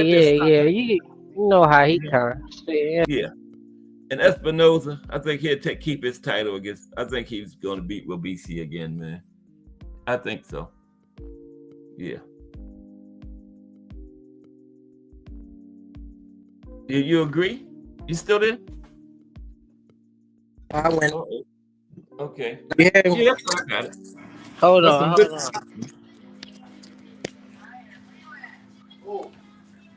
Two good cards. See. Both of them tomorrow, right? Shit, I don't know. Been You was speaking on telling me Friday. that was the news for me. Like, oh, for real, you got a treat for the weekends. They've been sneaking them Friday fights in there on us lately. Remember? Deshaun was on Friday. Let me make sure. On the one is ESPN Plus, I think. Yep, Liam Powell and Jaleel. I mean, what's his name? Hackett. I think they the zone. Yeah, they down in Puerto Rico. That's where they gonna be at. Yep, Puerto Rico. Define Arnie, you know what? That's Always on the official. link with us. He there at the fight. The real Define Arnie. That's where he at now. Yeah, Yeah, I was about to throw out my I was about to throw out my Puerto Rican flag for him. When he came on here, I was waiting for him to get back on here, man. Yeah, he probably at the weigh-in today. Yeah, and he interviewed Yeah. Hackett yesterday. Where he stay at the mansions, don't he? He live in San Juan. He said his mother lived 10 minutes from the place where they having a fight at from the car. Roberto Clemente. Yeah, it's beautiful out there. Yeah, I never been. You ever been down there?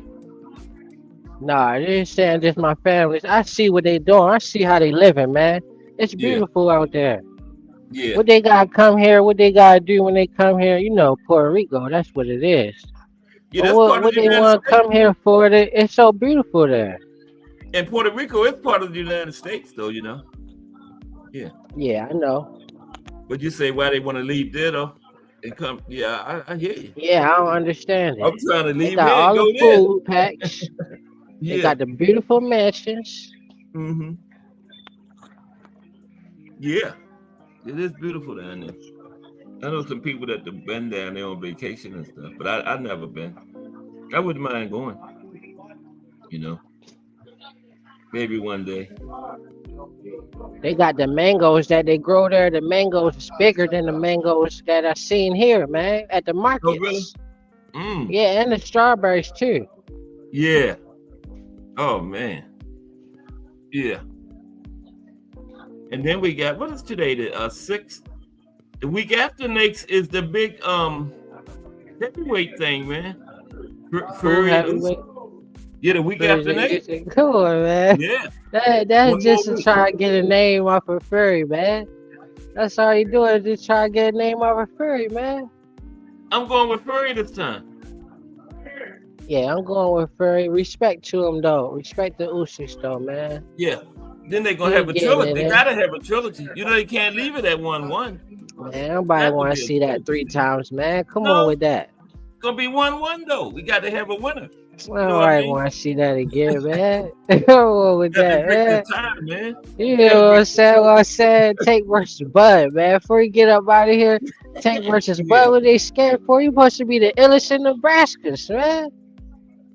I don't thought know. you was the illest in Nebraska, man. What happened? Bud might not want to smoke. Bud might I not know want he don't. I know he don't, cause everybody said that he go to sleep. You gotta listen Wow. to the elders sometimes. it. Yeah. But Hank said he's gonna fight Ryan again. That's Ryan a good one. Garcia. Yeah. That's wouldn't mind looking seeing out. it. You know, you gotta respect him for doing that. He just looking Yeah. out for him, cause he Mhm. didn't got caught up. I know. Give him man He's that still opportunity. He's still on Got mental suspension, health right? issues. He can't fight until Yeah. next year, right? Because he got a year, didn't he, or something like that? Somebody say doing an exhibition or something. Yeah, I don't know. heard in Japan against some Japanese guy. Yeah, I heard that. So you can be suspended and still do exhibitions. Is that how that works? Yeah, that's not the I guess same you can. thing. Yeah. He gonna get paid. What weight he gonna be at? I don't know about that. Yeah, he's gonna get paid though. They love Ryan. Got a lot of followers, man. You know.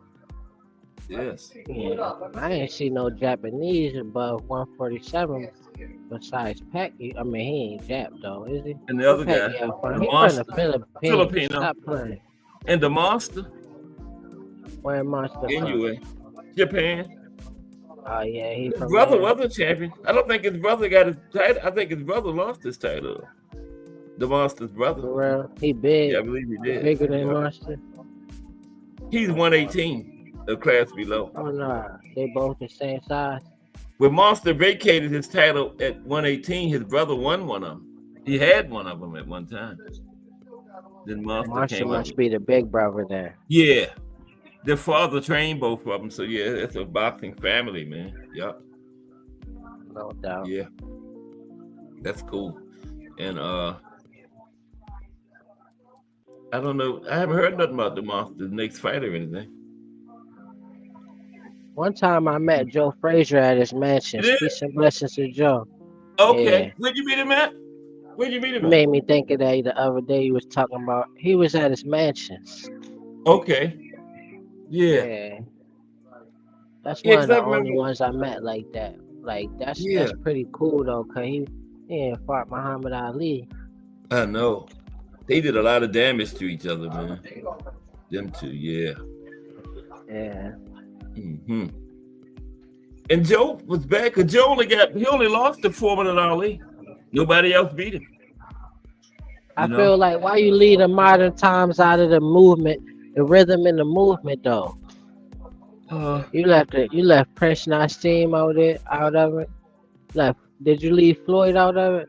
No, Floyd was in there. Floyd Prince was in could have there. been. I couldn't get everybody though, Floyd was in Prince in there, man. Prince in there dancing like it's a club mix in the ring, no. knocking them out. Bam. I wonder how Monster versus Prince had the same way to do. Yeah, Prince is going to be entertaining no matter what happens. It's going to be an entertaining fight with the Prince. You got to even see how he come to the ring, He might fly that in an airplane or something. Prince Nassim coming in a helicopter. Floyd, he be on a hoverboard the whole fight. Floyd never fought him though, right? Wasn't they around the same time? Wonder why he never fought Prince. Ain't nobody want to see that.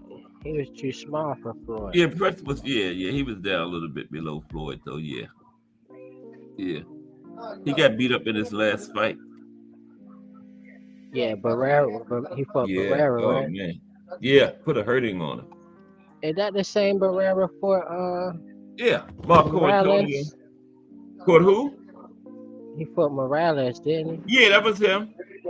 Yeah, so he's a whole weight bully then. He a whole weight bully. Barrera. Nah, I mess with Barrera still. He probably ain't messing with Barrera. Barrera he coming the whole time. He ready for a 15 rounder. That's right. You better be in shape when you're going up against Barrera. Because he's gonna test you.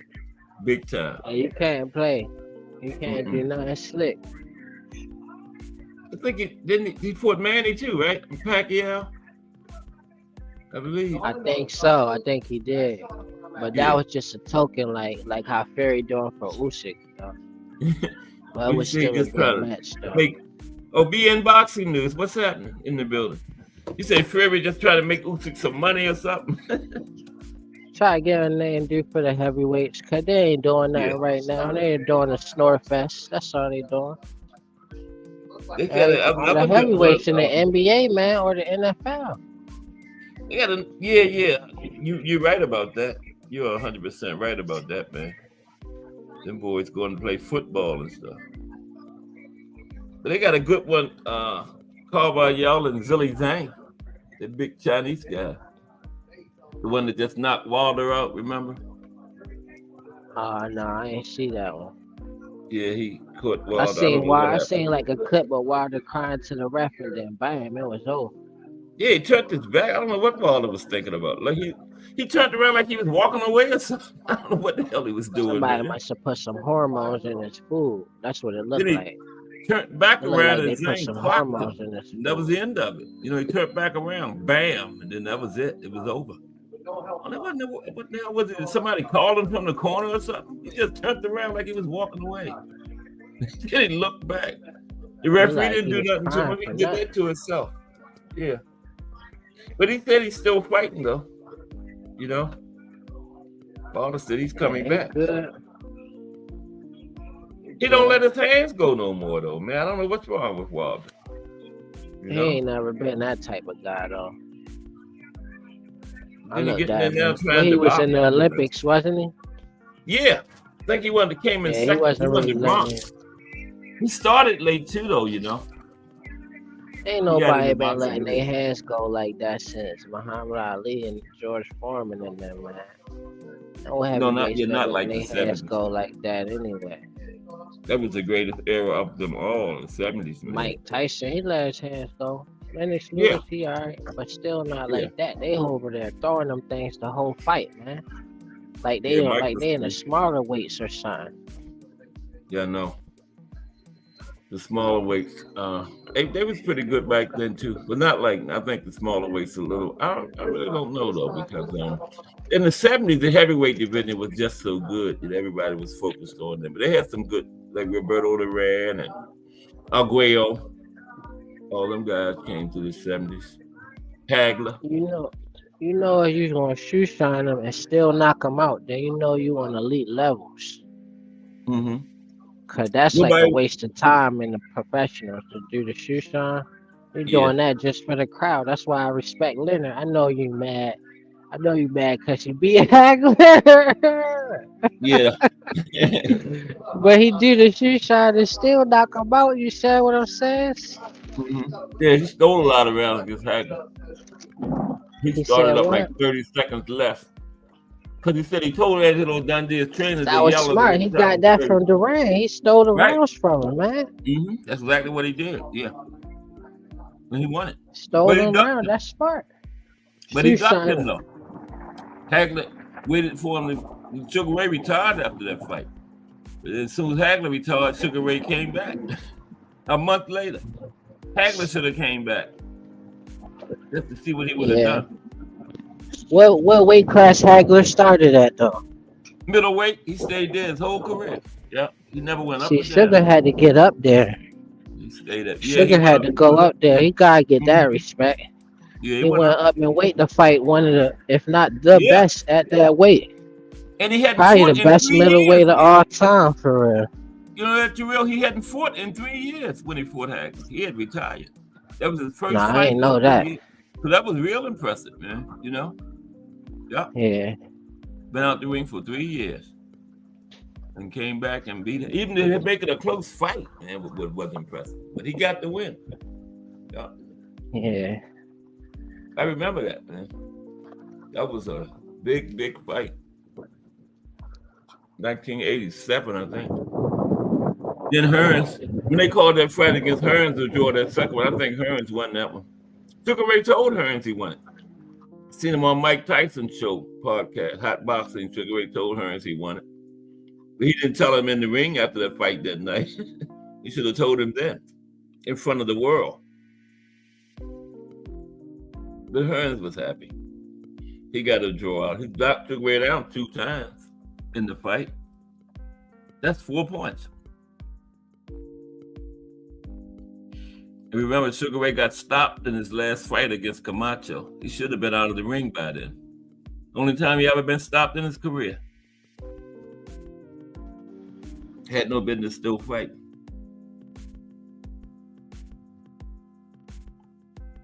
What you got planned? You got a big weekend? Yeah. Say it again.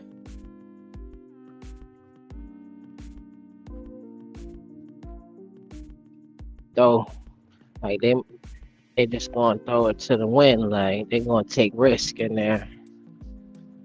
You went out for a minute. You still there? I can't hear you. Yeah, you had went out for a minute too. I didn't hear what you said just now. I don't know. Now I got. Can you hear me now? Blessings to everybody.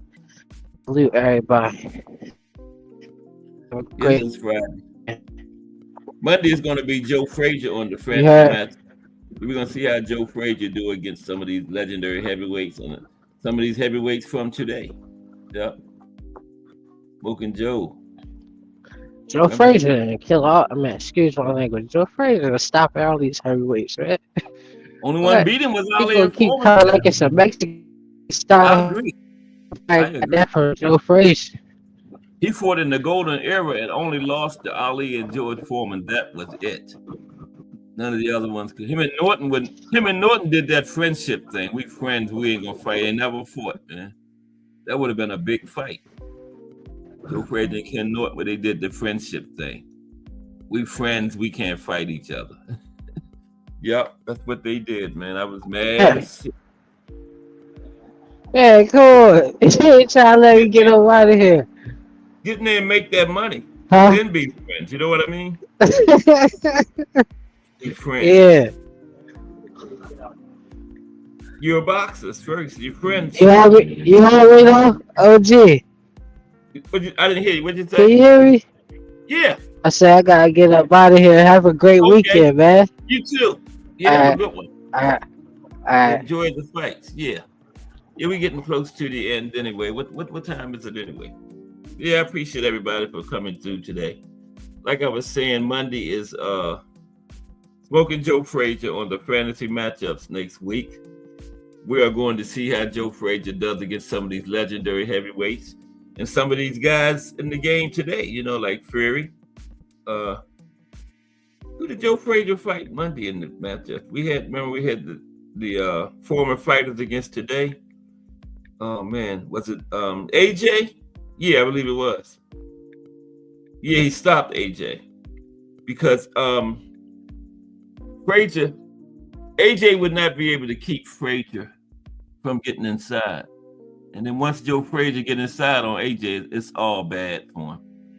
You know, all bad. What's up, T Hill? Wait a minute. Yeah, brought him up. Thomas Hill dropped out. Aunt McQueen. Oh no, I didn't bring. Okay. There we go. What's up, Aunt? And Thomas Hill. There we go. I've been in that back for a minute, big boy. No, I didn't see you, man. Damn. Yeah, I've been in the back for a minute now, and on top of that, I didn't drop off. I wouldn't do you like that, Cash. It didn't beat. You usually go boop. And somebody, I didn't hear. Shout out to the ubiquitous and loquacious. Ant, you just came on, didn't you? Yep. Was you back there for a while too, Ant? No, sir. I didn't think so. My aunt wasn't, but I was. I'm sorry, Tio. It didn't notify. It's all good, bro. It's all good. You was over there giving the breakdown of breakdowns. Why could I be mad at you? Yeah. I saw y'all today, man. That was a good stuff y'all was doing over there on the Casuals Corner earlier. Oh yeah, we got a rendezvous and reconvene, man. Oh, you going back today? We got yes, to, sir. man. Okay. Yes, right sir. after this? Nah, I believe just dudes being on, ain't he? Oh, that's right. I forgot about. Yeah, I think so. Yeah, can't intervene with the good about the voice. Right.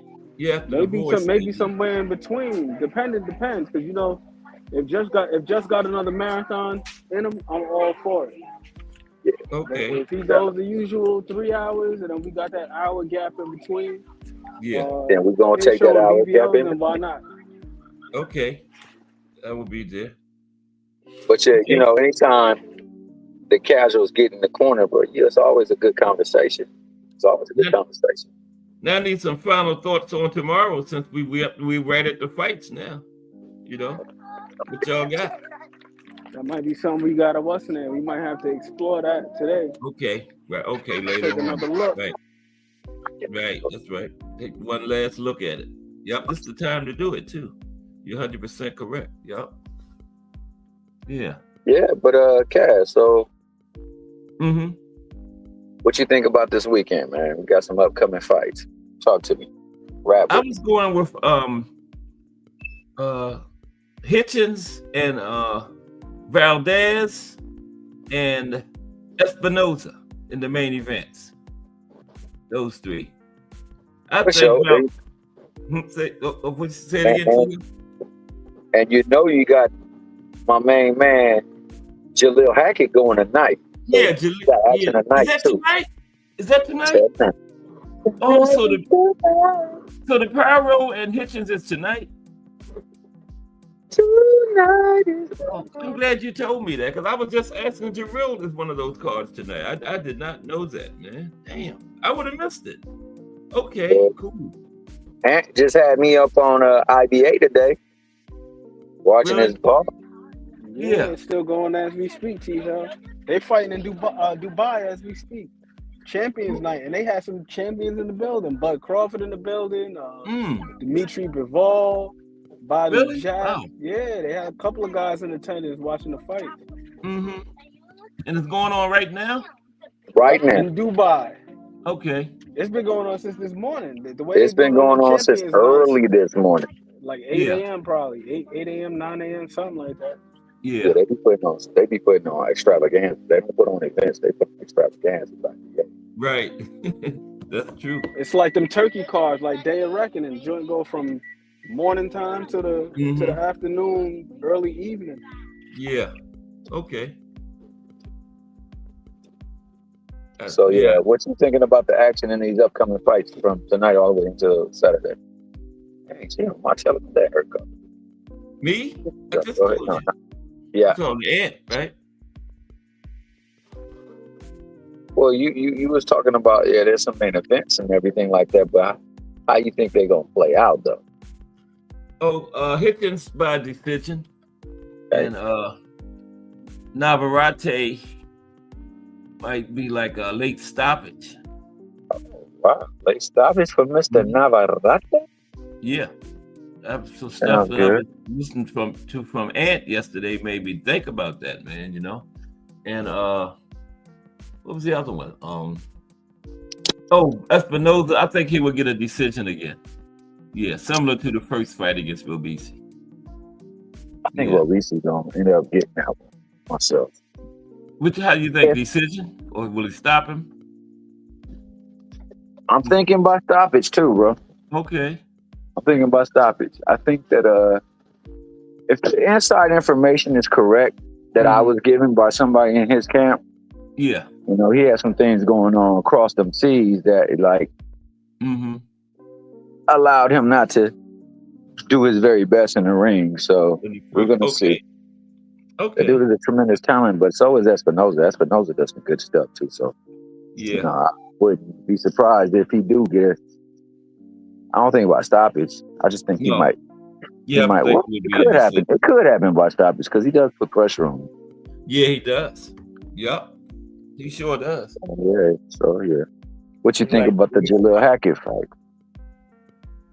Jaleel will probably get a decision. Boxing's way to a decision. Okay. What's the guy name he fighting again? Oh, I forget his name. What's his name, I don't know man? too much about him, but I can't remember the guy's name either. I don't know much about him either, but from my understanding, he's supposed to be a solid guy. So that's gonna give me some homework, man. When I get to the house, I'm gonna have to pull him up and take a look at him because I don't want to just say this, that, and the third is gonna happen and be. Look at that this evening too. I'm uninformed. I can't even say I'm ill-informed about the guy. I'm uninformed. I don't know anything about him. So I gotta check him out and get an idea of what he's working with because Jaleel could be in for a very good fight. That could be one to look at later on. You know? Absolutely. I mean, that's how it is with these guys. It's like if you haven't seen them, you got to go do your studies on them. Like most recently, the prevailing thought was that Tim Tszyu was going to walk through Murtazaliev because Murtazaliev didn't have the name recognition. And then we saw the fight, then it's like, oh man. And it's like, nah, this guy been doing this. Right. You know, he's been doing this. You just got to just look at him. Like T. Hill was mentioning the IBA. I seen Murtazaliev on there. Oh, you did? Okay. Yes, sir. Some of these guys, man, you got to watch those cards, like the IBA cards. Shout out to Mo City. He be over there on Just Dude's channel. He got the channel Behind the Hands TV. Yeah. Man, I've seen quite a few guys that have been on bigger broadcasts as of late. I've seen them on his channel first. Right. And like small club room fights. Pro Box? Like Andreas Katsarakis. Pro Box is another one. You got to watch them guys on Pro Box. Yeah. Even some of the guys who were fighting on the bigger cards or the more established promotions, and then for whatever reason they got demoted. I'm gonna use but they got demoted, like Angelo Leo. Yeah, he was over there on PBC. Then he took the L to Stephen Fulton. He went down to Pro Box. Yeah, had a couple good fights. Made his way back up. Got called up top rank. Knocked the dude out. Now he's the champion of IBF, if I'm not mistaken. Yeah. So. Yeah, it's important to watch those smaller cards, man. And like Big Dre is a huge proponent of the local scene. Watch some local guys. You never know who the hell you watching. All the guys that we see right now on the big stage, they were once upon a time a local cat. Tank was a local cat. Lamont Rose was a local cat. David Benavidez, I'm pretty sure he was a local cat over there in Seattle. And, that's right. And Arizona. And then now these guys are on the big stage making the big bucks. But once upon a time, it's like, who the hell is this guy? Right. So, they came with that from being somewhere. said, gotta see this guy, Jaleel Hackett. I gotta see what he's working with, man. Gotta see what that guy's working with. That's right. What's up, Ray Patterson? RP. Alonzo, amazing. Jersey. In the building. Shout out my good brother, RP, Jersey. And Alonzo, amazing. Jersey to the fullest. Yeah, Ray Patterson, straight out of New Jersey. New Jersey is next week boxing in the States, too. Next Thursday. Oh, yeah. Ooh. Shout out to my guy, Let me ask you this question, though, Cass. Are you going to have Are you gonna have the great marvelous Marvin Hagler included on that list or not? Yep. I had him on Massachusetts, and he's gonna be on New Jersey too. But that's what I'm saying, man. He's one of them guys that, like, that's right. You know, like in sports where they get their jersey retired in multiple right destinations because they were just so damn good. Like, yep, Hagler is like that. Yep, one of them. Hagler's like that because he's originally from Newark, but then he also represents Brockton. So too. Yeah, he'll be on both of them. You know, you got to. You got to. Yeah, can't leave the marvelous one out. Bro, it's like Floyd in Michigan, right? Like Floyd. That's right. Floyd is from Michigan, from Grand Rapids, but then he also, he resided in Las Vegas for a long damn time and was fighting out of Vegas. So it's like, how do you leave him out of either one? You can even make a case for him at Jersey too, because when he was a kid, he was growing up in Jersey with his mom. I did not know that. Wow. I think from like New Brunswick or something like that, if I'm not mistaken. Yeah, Floyd spent a lot of time in Jersey, so his mother's side of the family, they still out there in Jersey. Yeah. So, oh man, I'll have to look at that then. By technicality, man. Yeah, I had to put Floyd on New Jersey too then. Yeah, you got a lot of people that they got ties to different places. Yeah, that's true. Yeah, they got different connections. But you know what? Wonderful show today, man. Great job. I was just listening today because they're out running for an event we got for our church. We got an outreach event coming on. So, I couldn't communicate or chop it up like I like to. But it's time for our good brother Just Do to give boxing his just due. Shout out to the good brother and between these locations. He's ubiquitous. He's the value. Shout out to the box store and Cash Sports. You can't go nowhere to get that good history, that good boxing talk from old, like you can with the brother Cash Sports. And shout out to the chat, man. Shout out to boxing. I'm out. I'm thinking my guy Just Dude's getting himself set up because he said keep building, bro. So yeah, he's getting ready. Might have a little runoff. Might have a little runoff time. Okay. Yeah. But yo, man, you made a fantastic point about AJ and Joe Frazier. You made a fantastic point. Like, I don't know how you keep that guy from closing distance on you. He was just persistent. I don't know how. Yeah, but not only persistent. It's one thing to be persistent, right? To just be coming forward, but it's another thing when you add the activity too. Yeah. So that's the other thing that gets so damn tricky. Yeah. Like watching Ali Frazier, like I'm saying the other day, they had the top ranked marathon. Right. I can't remember which fight it was that they had on Thanksgiving. I missed it. Yeah. They had one of the Ali Frazier fights on there. I can't remember which one it was. It might have been the first one. Might have been the first one. Yeah. But the thing that I was looking at was, man, Joe Frazier is so damn active when he's coming forward. Some guys just walk forward like a zombie, like Roy Montevilla. They just walk straight towards you. But Joe Frazier, he's coming forward, but he's side to side. He's bobbing and weaving. He's up and down. Yeah. He's changing levels. He's low, then he's high. He's on the left, and he's on the right. Then when you look at his guard, the way he's coming forward with his guard, his hands aren't static. He's crossing, his arms are crossing. They're moving this way and that way. Then he's throwing punches. Then he's fainting. It's a lot to deal with that guy coming forward. That's what I said. He would have bobbed and weaved and pressured his way inside on AJ. Crazy. Yeah. Constant motion, man. Constant. He's no Joe Joyce. Like Joe Joyce, another one. Like when you watch Joe Joyce, Joe Joyce, it's not that he got horrible defense. Right. It's that he's static. He's static. You feel me? So it's like he's not gonna pick shots off as he's coming forward. No. He keeps his hands in the same exact position as he's coming forward. They just straight up and down. Them joints do not move. He ain't gonna parry nothing. He ain't gonna catch nothing. But he keep his hands up. So fundamentally, he's doing the right thing. He's sound, but again, it's like his guard is just so static and it's not dynamic. Joe Frazier's the opposite. It's like complete opposite, man. Yeah. And when you watch him and really, really watch him under a microscope, he was something, man. It's tough not to marvel at that guy.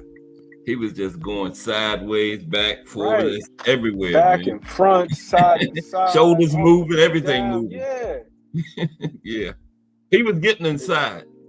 He was going to get inside for sure. But then not only that, but he's also going to do it in the safest manner possible. Right. It's like if you want to learn how to apply pressure, but do it scientifically, Joe Frazier's the guy to watch. Yeah. He's the guy to watch. He be in that crouch, making it hard to hit him, you know? And he's taking small steps. He's not just changing up the cadence on his footwork. He's not just pressing forward and just there to be hit. He's in front of you, but like you said, with that back to front to back, side to side. It's like, and then you look at AJ, the guy that gave him the most trouble from a boxing standpoint, Usyk.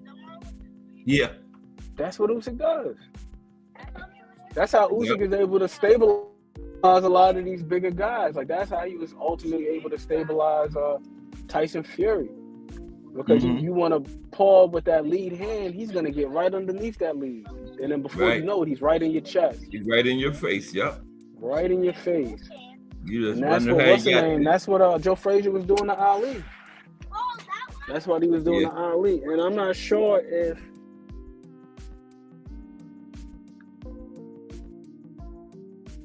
What happened, Ant? Look like I lost Ant.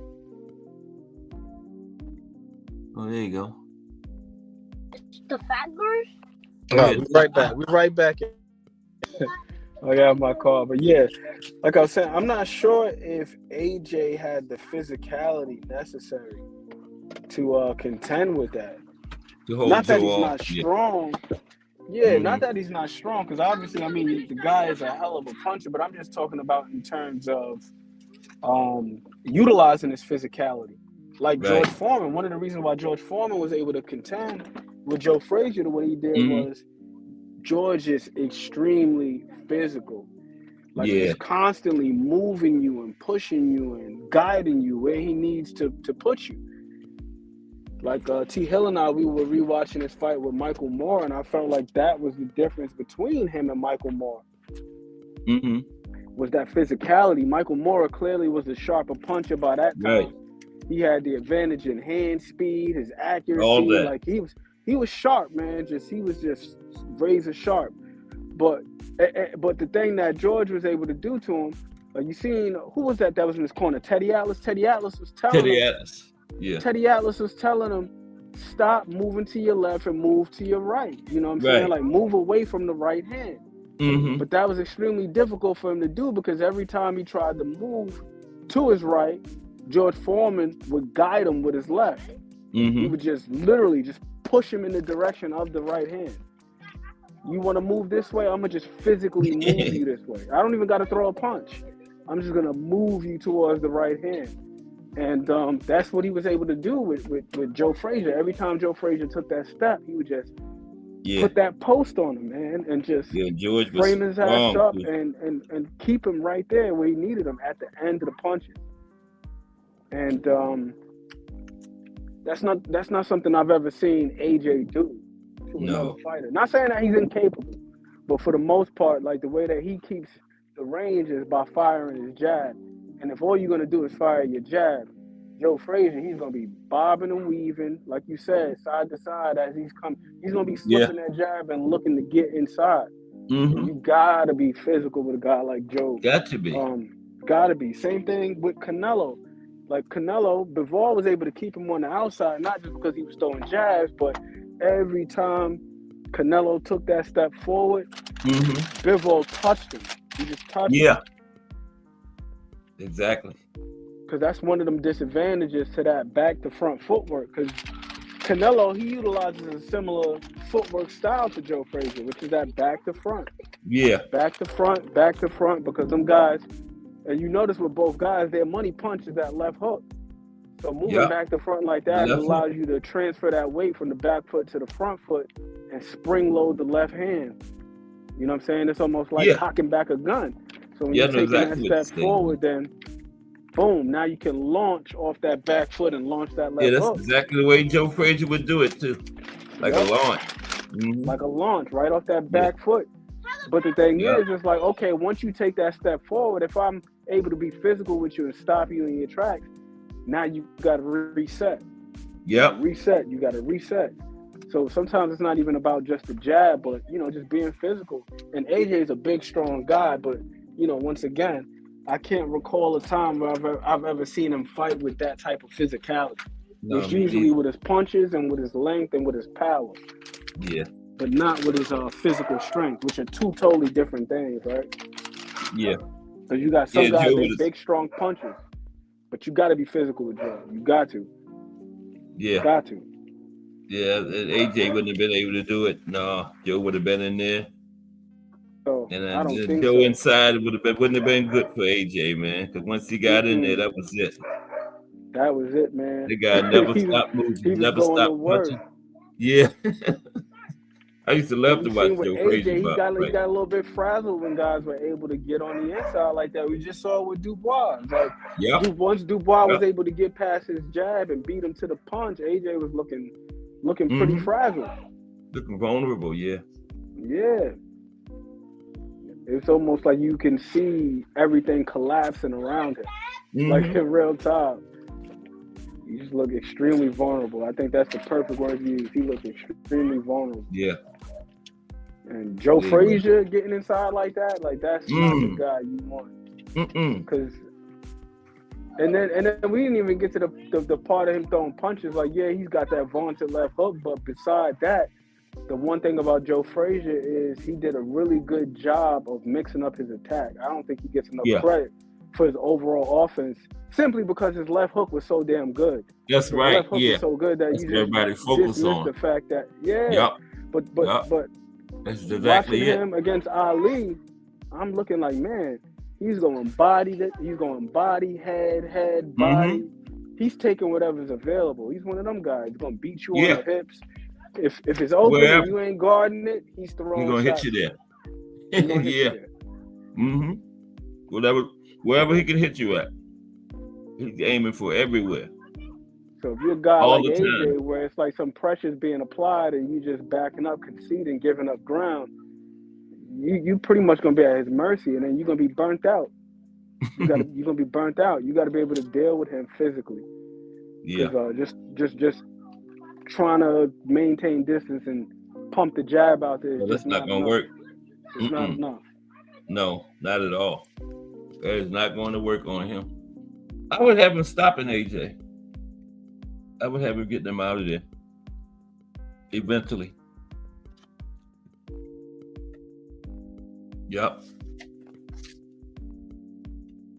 Let's get ready to get on up out of here, man, because we've been cooking till 6 or 7 o'clock again. Well, you're going to do something later on, right? Quite possibly. We'll see. Yeah, I'm going to be checking. We'll see. Yeah, I'm going to be checking. We'll see. Yeah. We'll go over and see what Just Do talking about now. Then. I'm about to do the same thing and then throw the spaghetti in the pot. Cook the spaghetti. Oh, man, spaghetti tonight. Yeah, a lot of people. Let me salute some of these. Let's see. Had a lot of people come in here.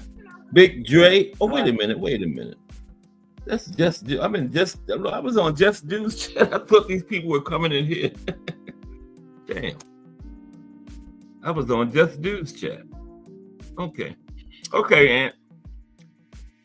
That was Aunt McQueen. We're gonna get ready to get out of here now. And we'll be back Monday with the fantasy matchups. Monday, the man we was just talking about, Joe Frazier. You put all that good stuff Aunt just talked about to use. They're gonna go up against some of these legendary heavyweights and some of these heavyweights up today. But everybody have a great weekend. Just Do Boxing is already in progress. And I am out. Appreciate everybody.